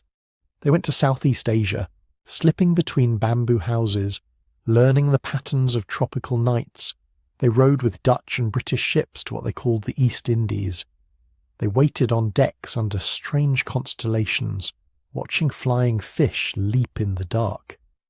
Then, one day in the late 18th and early 19th centuries, humans pointed their ships at land no feline ancestor had ever known. Australia, New Zealand, remote Pacific islands, places that had evolved in isolation for millions of years. Cats, balanced effortlessly among coiled ropes, watched as shorelines that had never heard a purr came into view. From a sailor's perspective, bringing cats ashore made sense. New colonies, new farms, new granaries, barns and storehouses, all vulnerable to rodents. The pattern repeated. Humans move in, rats follow, cats arrive to control them. But evolution doesn't care about human plans. Many of those islands had never seen a medium-sized mammal predator like a cat. The native animals had evolved without anything that stalked silently at night, eyes reflecting starlight, paws muffling every footfall, ground-nesting birds, small marsupials, reptiles that had never had to read the language of a stalking silhouette. To them, cats were something like a new physical law, a hunger that didn't fit any old pattern. On islands from Hawaii to New Zealand, from the Galapagos to Pacific atolls, cats multiplied. Sometimes by accident, a pregnant ship's cat slipping away into the scrub, or kittens set free by well-meaning settlers. Sometimes deliberately released to control pests. They did control pests. They also hunted anything else small and catchable, birds that had never learned to fear land-based hunters. Lizards stunned by sudden, elegant violence. Native rodents that couldn't outthink this imported specialist. Ecologists call cats on islands an invasive species. The data are grim. Extinctions, populations in freefall, fragile ecosystems disrupted by a predator whose original alliance with humans had involved just one simple agreement. You keep the grain safe, we let you stay. On the open ocean, the cat-human pact had been almost perfect. In cat terms, the ship was a rich, self-contained savanna of prey with one rule: don't fall off. On islands, the equation changed. The ships sailed away. The cats stayed. You can almost imagine the confusion the first time. A ship's cat, used to the rolling deck and the daily routines, bells, shouts, ropes, slapping wood, stepping onto stable, silent ground that just doesn't move. No hull creak, no pitch or roll, just grass, sand, unfamiliar plants, night air that smells of flowers and soil instead of tar and salt. The ship sails at dawn. The cat doesn't make it back in time. She's alone now, carrying the genes of Near Eastern wildcats, the behaviours refined in Egyptian granaries, medieval European barns, Renaissance dockyards. All of that history, all that selection for tameness, just enough to live with humans, independence just enough to survive without them, compacted into one small body. She hunts, she survives, she breeds. Her kittens are the founders of a new population. Do this on enough islands, over enough years, and something else begins to happen. You get difference. Cats in cold northern ports needed thick coats, strong bodies, wide paws to navigate ice and snow. Cats in tropical colonies faced different pressures, parasites, heat, dense vegetation. Long-haired cats that stowed away from Persian or Turkish ports suddenly found themselves in cool, damp climates where their fur was an advantage. Short-haired mouses with certain colour patterns might blend better into the scrub of a new land.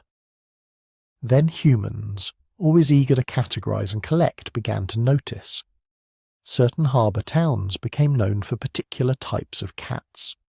The long-haired, luxurious animals in northern Europe that would help give rise to breeds like the Norwegian forest cat, and later the Maine Coon in North America. Sleek, fine-boned mouses in Southeast Asia that would eventually be called Siamese and Burmese by Western breeders who discovered what local people had known for centuries. Sometimes the isolation was not an island of land, but an island of culture. A remote lighthouse with one family of keepers and a handful of cats, generation after generation, selecting for friendliness, or hunting skill, or a particular coat. A naval base at the edge of empire where crews adopted litters and took them onward, spreading those traits from port to port. A trading station where one striking Tom with an unusual ear shape or tail length passed his genes into every alleyway. The age of exploration turned oceans from barriers into highways. For cats, this meant that the slow, land-bound spread of their ancestors suddenly jumped continents in a single voyage. Populations that had once been limited by walking speed were now sealed into wooden hulls and carried across hemispheres in weeks or months. And everywhere they went, stories followed. Sailors are superstitious. They watch the cats on their ships with an attention that bordered on reverence. A cat that survived a terrible storm might be seen as good luck, a living talisman. A cat that refused to come above deck before a voyage could make hardened men uneasy. Names accumulate around them like barnacles on a hull. There was Trim, the black and white cat who sailed with Matthew Flinders as he circumnavigated Australia in the early 1800s. Trim learned to keep his footing on the heaving deck, fell overboard more than once and managed to climb back via ropes, claws digging in. Flinders adored him, calling him friend in his journals, a quiet companionship against a backdrop of storms and shipwrecks.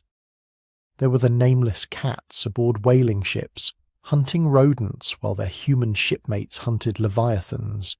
Cats aboard Spanish treasure galleons, cats in the cramped wooden worlds of slave ships pacing between chains and barrels, silent witnesses to some of the darkest voyages humans ever undertook. Later, in the era of iron and steel, the tradition continued. Naval vessels of the 19th and early 20th centuries still kept cats. There was Simon of HMS Amethyst, who survived shellfire during the Yangtze incident in 1949, continued to catch rats in the damaged half-sinking ship, and comforted injured sailors in the infirmary.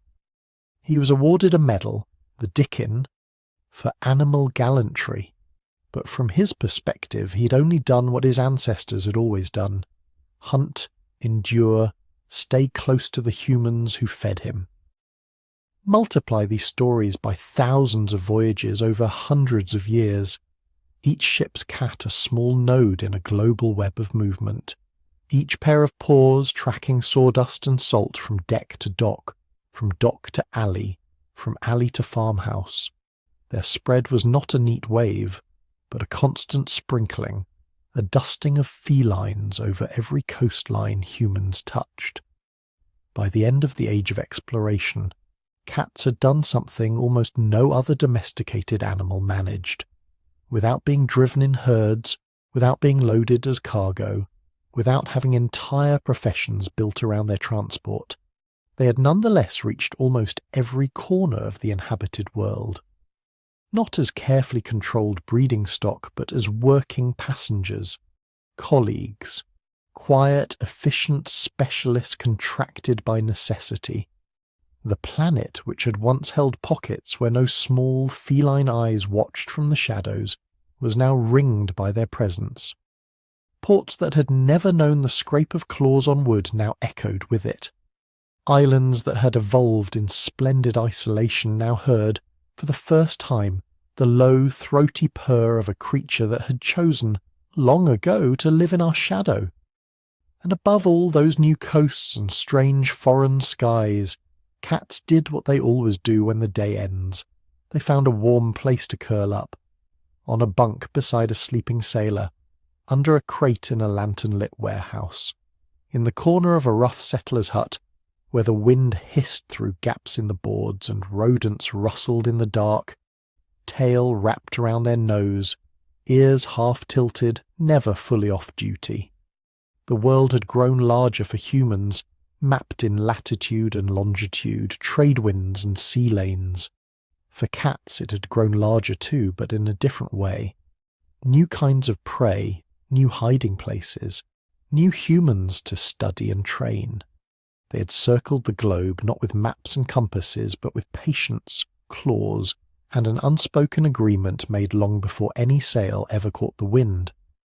The world that welcomed the first Victorian cats was noisy, smoky, and made of brick. For thousands of years, cats had been allowed into human spaces mostly on sufferance.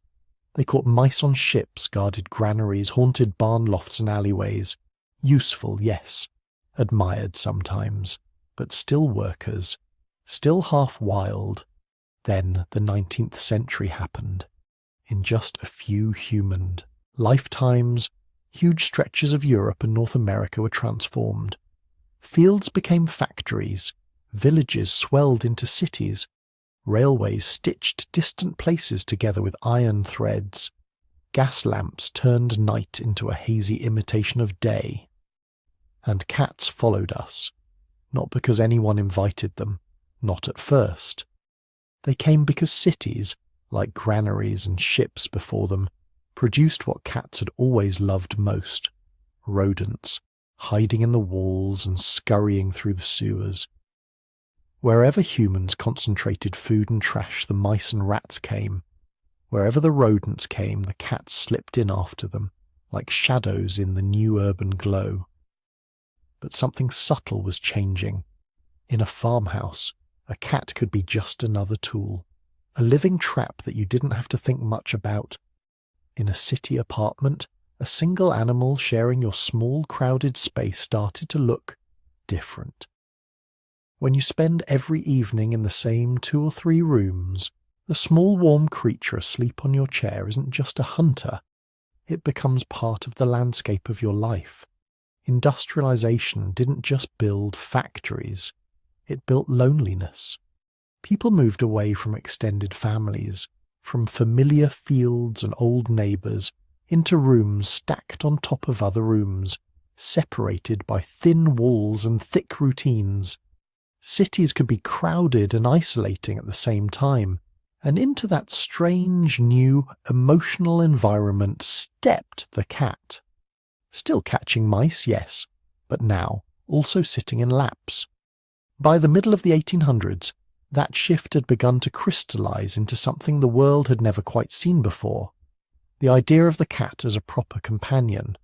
Not a sacred animal, like in ancient Egypt. Not a tolerated worker, like in the Middle Ages. Something softer, closer, more domestic. A roommate with whiskers. You can see the change most clearly in one very Victorian invention. The cat show. Imagine this. It's 1871, and you're walking into the Crystal Palace in London.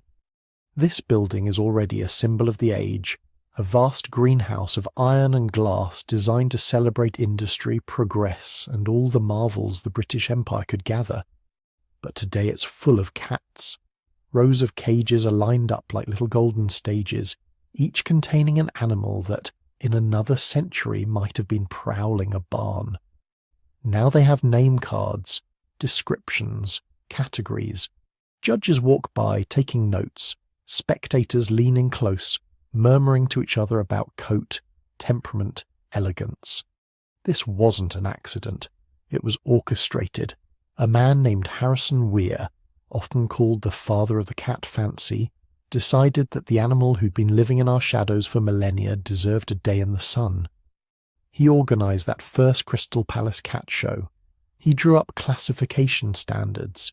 He wrote about cats as individuals with personalities, histories, and beauty worth noticing.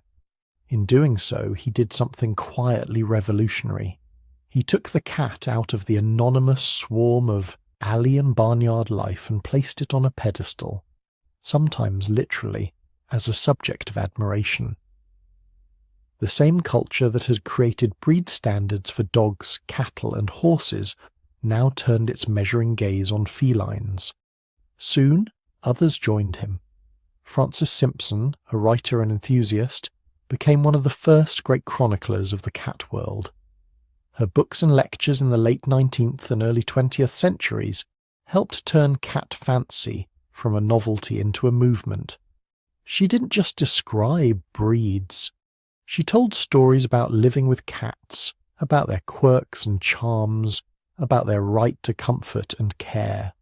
Clubs formed, the National Cat Club in Britain, the Cat Fanciers Association later in the United States. People who might once have discussed politics or poetry at their parlours now compared Persian coats and tabby markings. Awards were given, lineages were tracked. The language of purebred, pedigree and champion slipped quietly into cat life.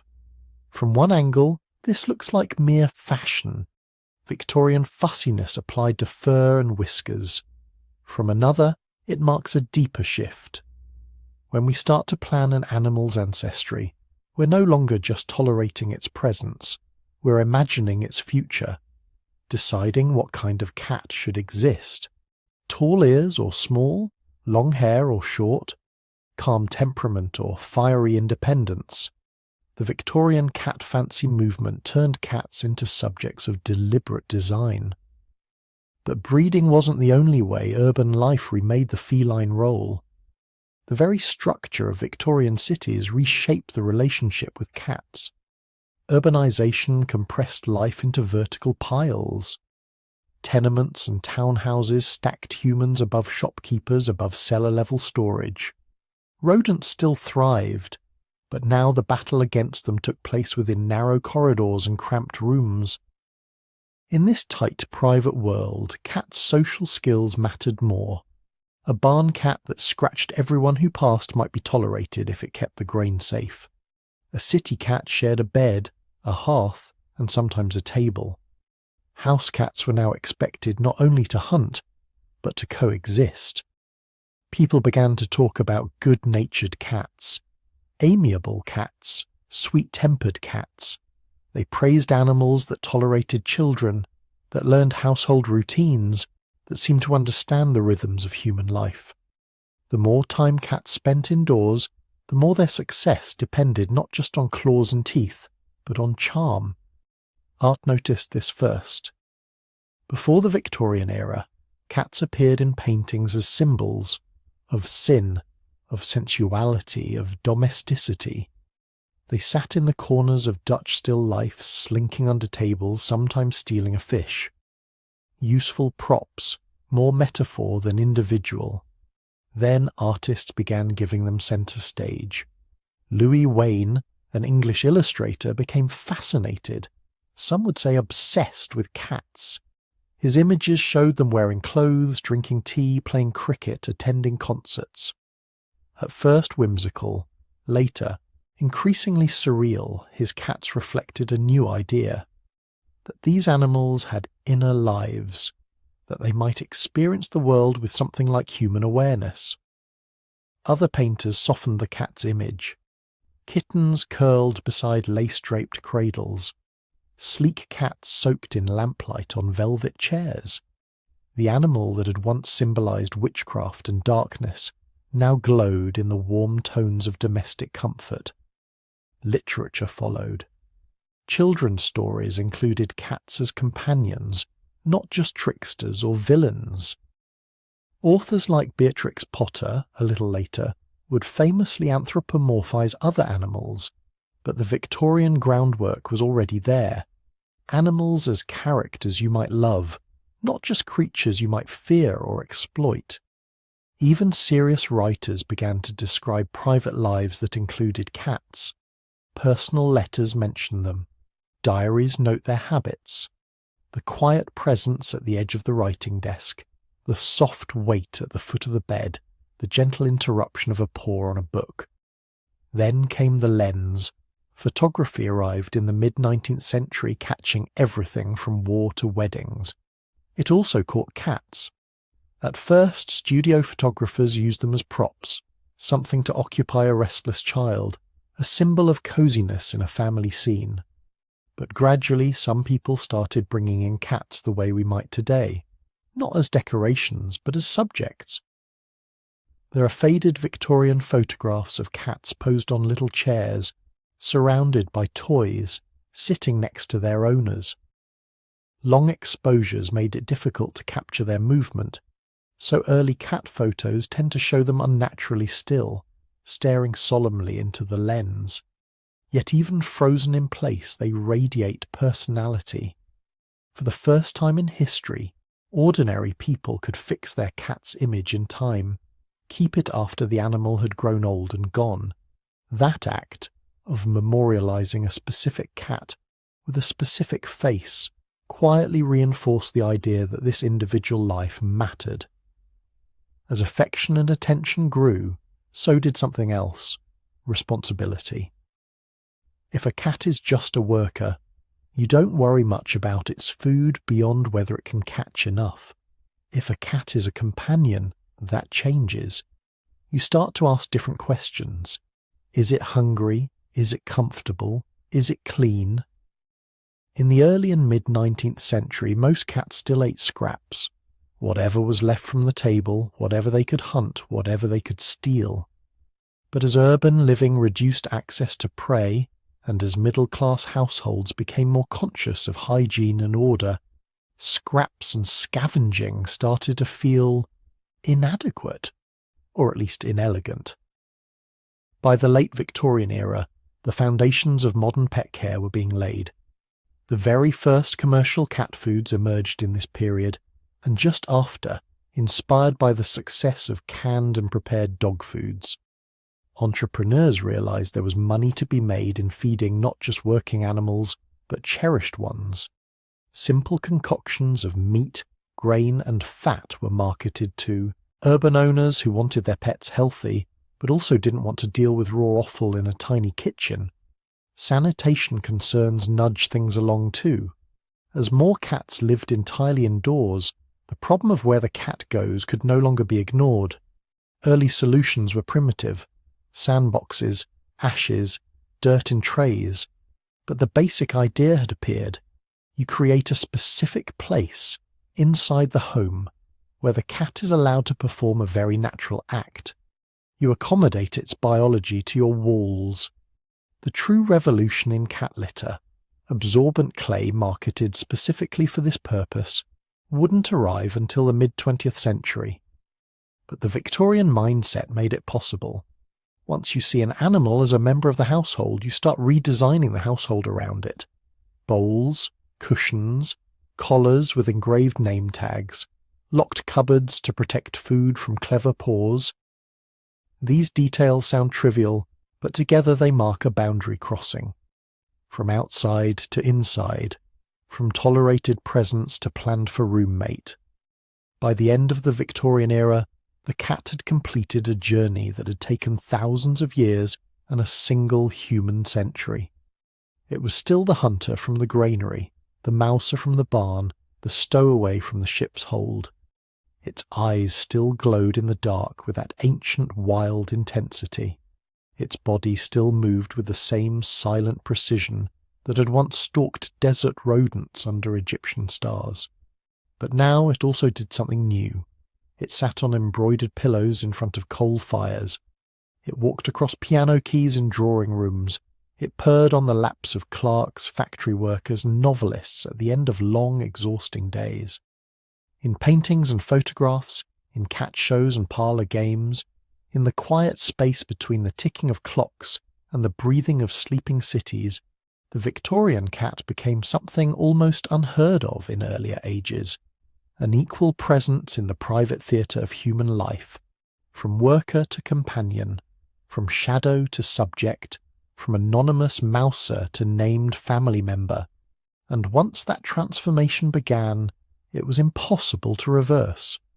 The stage was set for everything that would follow: the fully indoor cat, the global pet industry, the internet icons and scientific subjects of the modern age.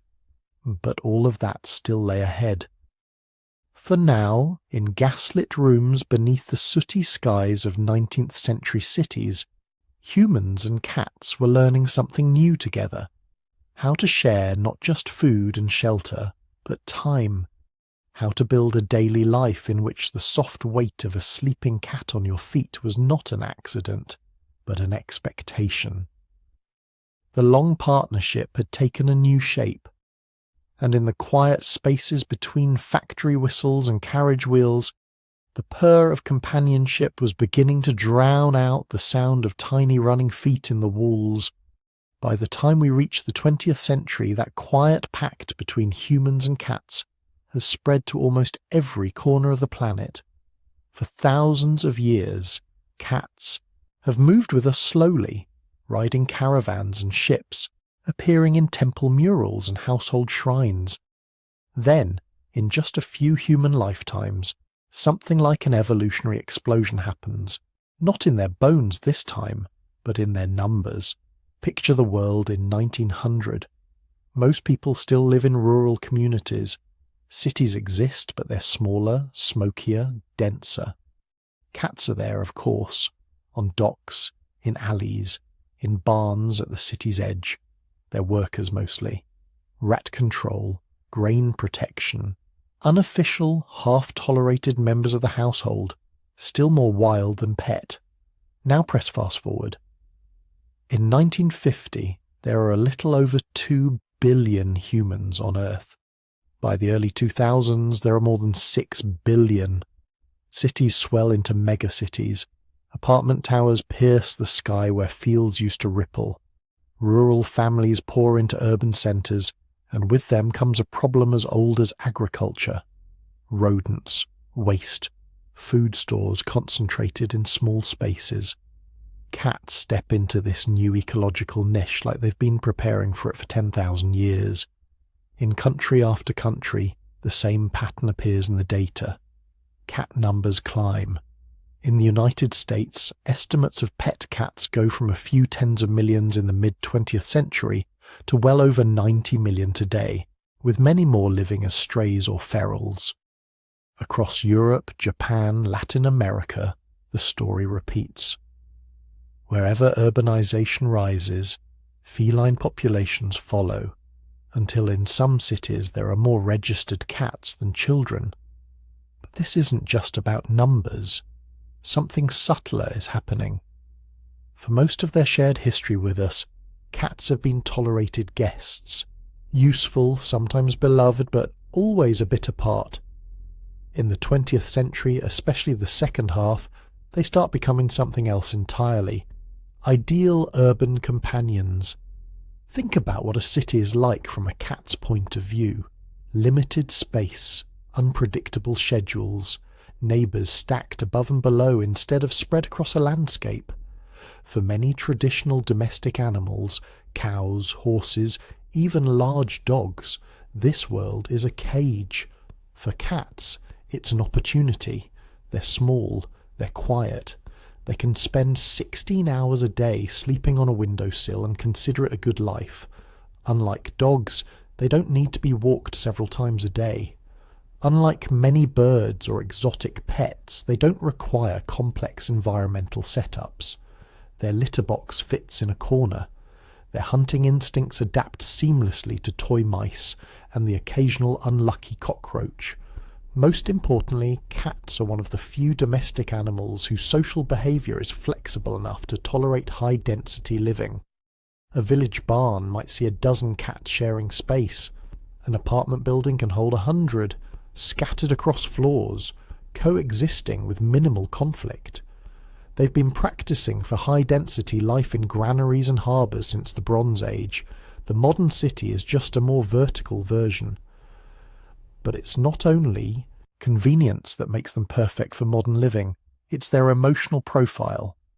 In a world that's increasingly loud, fast and overconnected, cats offer a very specific kind of relationship. They don't overwhelm you with constant demands, they give you space. Yet when they choose to curl up against your leg or press their head into your hand, the contact feels deliberate, earned, like a small, private miracle in a crowded world.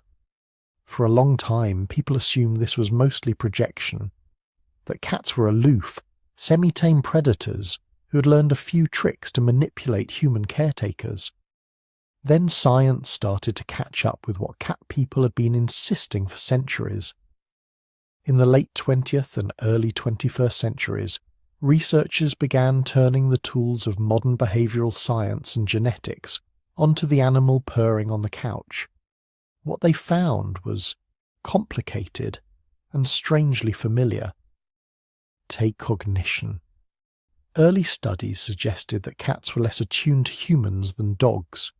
They didn't always come when called in laboratory settings. They ignored commands. They walked away in the middle of experiments. Some scientists concluded they simply weren't as socially intelligent. Then others tried something different. Instead of asking cats to behave like dogs, they designed experiments that fit feline psychology. They let the cats acclimate to the lab longer, They tested them in their own homes. They allowed them to choose participation rather than forcing it. The results shifted. Cats, it turned out, were perfectly capable of following human pointing gestures, just like dogs and toddlers. They could learn their names and distinguish them from other words. In one set of studies, cats showed secure attachment behaviours similar to human infants, using their owners as a safe base, exploring a room, then returning for reassurance. When the human left, many cats became visibly distressed. When the human returned, they relaxed. Emotionally, they weren't indifferent at all. They were selective. Brain imaging and hormonal studies added more pieces. When cats engage in friendly behaviour with their humans, slow blinking, rubbing, purring, their oxytocin levels rise. Oxytocin is sometimes called the bonding hormone, the same chemical that surges in human parents when they interact with their children. Human oxytocin levels rise too when they interact with their cats. The bond is measurable, biochemical, mutual. Genetic research deepened the picture. Comparing the genomes of domestic cats to their wild relatives revealed signatures of selection in areas linked to fear responses, memory, and social behaviour. Just as the genes of ancient wildcats once adapted to agricultural villages, modern cat genes are subtly shifting under the pressures of indoor living, human preference, and veterinary care. At the same time that science is peering into cat brains and DNA, something strange is happening in another realm altogether, the digital one. Around the early 2000s, as the internet spreads into homes and pockets, cats suddenly become inescapable. Grainy videos of clumsy kittens, still images of unimpressed tabbies with overlaid text, live streams of shelter litters. From Tokyo to New York, from Moscow to Sao Paulo, cats begin quietly conquering a new territory, the human attention span. Why cats, and not goats or parrots or hamsters? Part of the answer lies in their faces and bodies. Cats are extraordinarily expressive in subtle ways. A flattened ear, a twitching tail tip, a slow blink, a widening of the eyes. Much of this is readable even across cultures, even on a small screen. Their movements are also built for comedy and drama. Sudden leaps, misjudged jumps, improvised recoveries that look like deliberate dances. But there's something else happening beneath the memes. When you watch a video of a cat miscalculating a jump and landing in a box it clearly did not intend to occupy, you're seeing a predator stripped of its mythic distance. This isn't Bastet on a temple wall or a sleek hunter in the grass. This is an animal making mistakes, looking embarrassed, regrouping. It's endearing because it's familiar. It mirrors our own daily missteps, reframed in fur and whiskers. Internet cat culture becomes a shared language. A person alone in a tiny apartment in Seoul can laugh at the same ridiculous feline antics as someone in a farmhouse in Canada. Cat images become units of emotional exchange. Comfort, humour, a small soft distraction from stress. In a way, it's just a continuation of the role cats have always played, smoothing the edges of human life. Only now the village is global, and the granary is a cloud server. At the same time, the internet begins to reshape the cats themselves. Online communities coordinate rescue efforts, fund surgeries, support trap-neuter return programs for feral colonies. Viral fame saves individual cats from shelters and inspires people to adopt special needs animals that might once have been quietly euthanized. Awareness spreads about indoor enrichment, proper diets, and the importance of spaying and neutering. Of course, there are shadows too, overbreeding for extreme looks, declawing. The stress of constant handling for animals pushed into influencer roles. Our fascination with cats is a double-edged sword, capable of kindness and harm, which brings us to the present moment. The cat beside you, curled on your pillow, draped over your laptop, or perhaps watching you from the foot of the bed with half-closed eyes, is the product of all of this. A 10,000-year negotiation between independence and intimacy, utility and affection. On one level, the relationship has never been closer. Indoor cats may spend nearly every moment within a few meters of their humans. Veterinary medicine can extend their lives well beyond what their wild ancestors could expect. We talk to them. We interpret their body language. Some of us celebrate their birthdays, buy them furniture, leave our heating on for them when we go out. On another level, the old wildness remains. Under the soft fur and the purr that vibrates against your hand is a brain that still maps the world like a solitary hunter. Many indoor cats live in a state that's biologically unprecedented. High density, low territory, no need to hunt, constant social proximity. We're still figuring out what that means for them and for us. So what comes next? As cities grow even larger and our lives become more digital, cats may become even more common companions. Robotics and AI might someday produce synthetic pets that never shed, never scratch, never wake you at dawn for food. But there's something about the cat's otherness, their refusal to fully bend to our will, that humans seem to cherish. A robot can imitate a purr, it can simulate a slow blink, but it can't decide on its own that tonight it will ignore you completely and stare into the dark, ears twitching at sounds you can't hear. Future research will almost certainly uncover more about their minds. We may learn how they experience time, how they remember us, how they construct their sense of home. Genetic tools might allow us to breed for temperament more precisely, to reduce fear and stress without erasing that essential feline spark. Conservation efforts may try to balance our love of cats with the damage that free-roaming populations can do to native wildlife. Perhaps someday, historians and biologists will look back at this era, the age of indoor cats and internet fame, the way we look back at ancient Egypt or the first granaries in the Fertile Crescent, as a turning point, a moment when the human-cat alliance shifted into a new phase. For now, though, the story has circled back to where we began. A quiet room. A human, somewhere in the long chain of descendants from the first farmers and the first wildcats. A small predator, descended from desert hunters who once slipped between grain sacks under a Levantine moon. Outside, the world hums with cars and servers and satellites. Inside, a cat stretches, blinks slowly, and settles a little closer, as if to say, the bargain still holds. 10,000 years ago, its ancestors chose to linger at the edge of human firelight, trading a little freedom for a little safety, a little closeness. We, in turn, chose to let them stay, to share our food, our homes, eventually our beds, and our screens and our hearts. The mystery purring beside you is the answer to a question your species has been asking since the first seed was planted and the first rodent crept into a storehouse. Who will live with us in this strange new world we are building?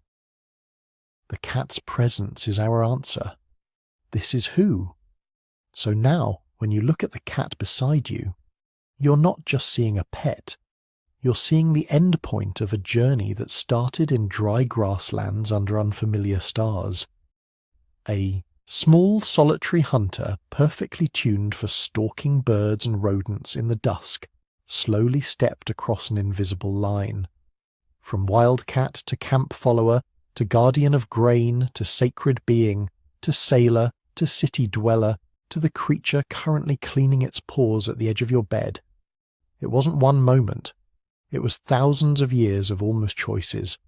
Wildcats choosing to linger a little closer to human fires.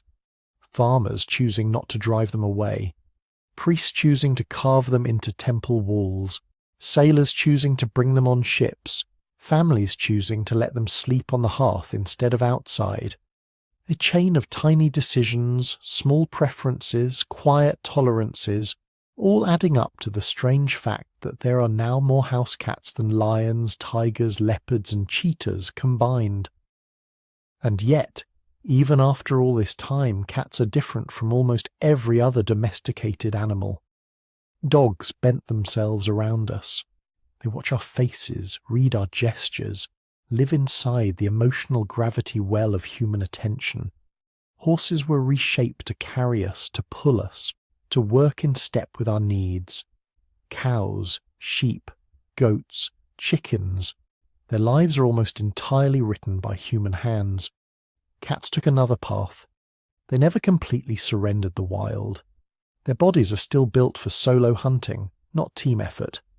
Their brains are still wired to treat the world as a territory divided into safe places, watchful places and hunting grounds. They still insist on streaks of independence that no training can fully erase. They didn't become what we wanted. We slowly became what they would tolerate. And somehow, that's what makes the bond feel so special. You don't command a cat. You negotiate with it. You share a home with a tiny opinionated predator that has agreed, for reasons of its own, to curl up on your lap and vibrate with contentment. That purr is the sound of a truce written across millennia. Farmers and pharaohs, Roman merchants and Chinese scholars, medieval peasants and Victorian collectors, polar explorers and space-age apartment dwellers. All of them, at some point, lay down in the dark with a cat nearby, listening to that same low, steady rumble, feeling that same warmth pressed against their side, knowing, in some deep, pre-verbal way, that the world outside might be dangerous, but for this moment, in this little circle of shared breath and quiet sound, things were safe. If there's a cat with you now, maybe it's watching you from the doorway with half-closed eyes. Maybe it's already asleep, paws twitching through some remembered chase in a dream. Maybe it's settled on your chest, making it just slightly harder to breathe, as cats have been doing to humans since the first straw-lined huts went up beside the first grain fields. You're part of that story. You, in whatever city or small town or countryside you're listening from tonight, are another point in the long network that stretches from ancient barns to modern bedrooms, another human who has been quietly chosen by a small, whiskered descendant of the African wildcat. As you drift towards sleep, you can imagine those first farmers, hearing a faint rustle in the dark and seeing two eyes glowing at the edge of the lamplight. They didn't know they were at the beginning of one of the most successful partnerships in history. You and your cat don't need to know how it ends. You're just living your little piece of it, sharing a bed, a room, a life. Thank you for walking through that history tonight, for following the trail of paw prints from the wild to wherever you are now. Your time and attention mean more to this channel than you can imagine, and it's an honour to help you unwind and drift off. If you'd like to support more stories like this, you can gently tap like, leave a comment and subscribe.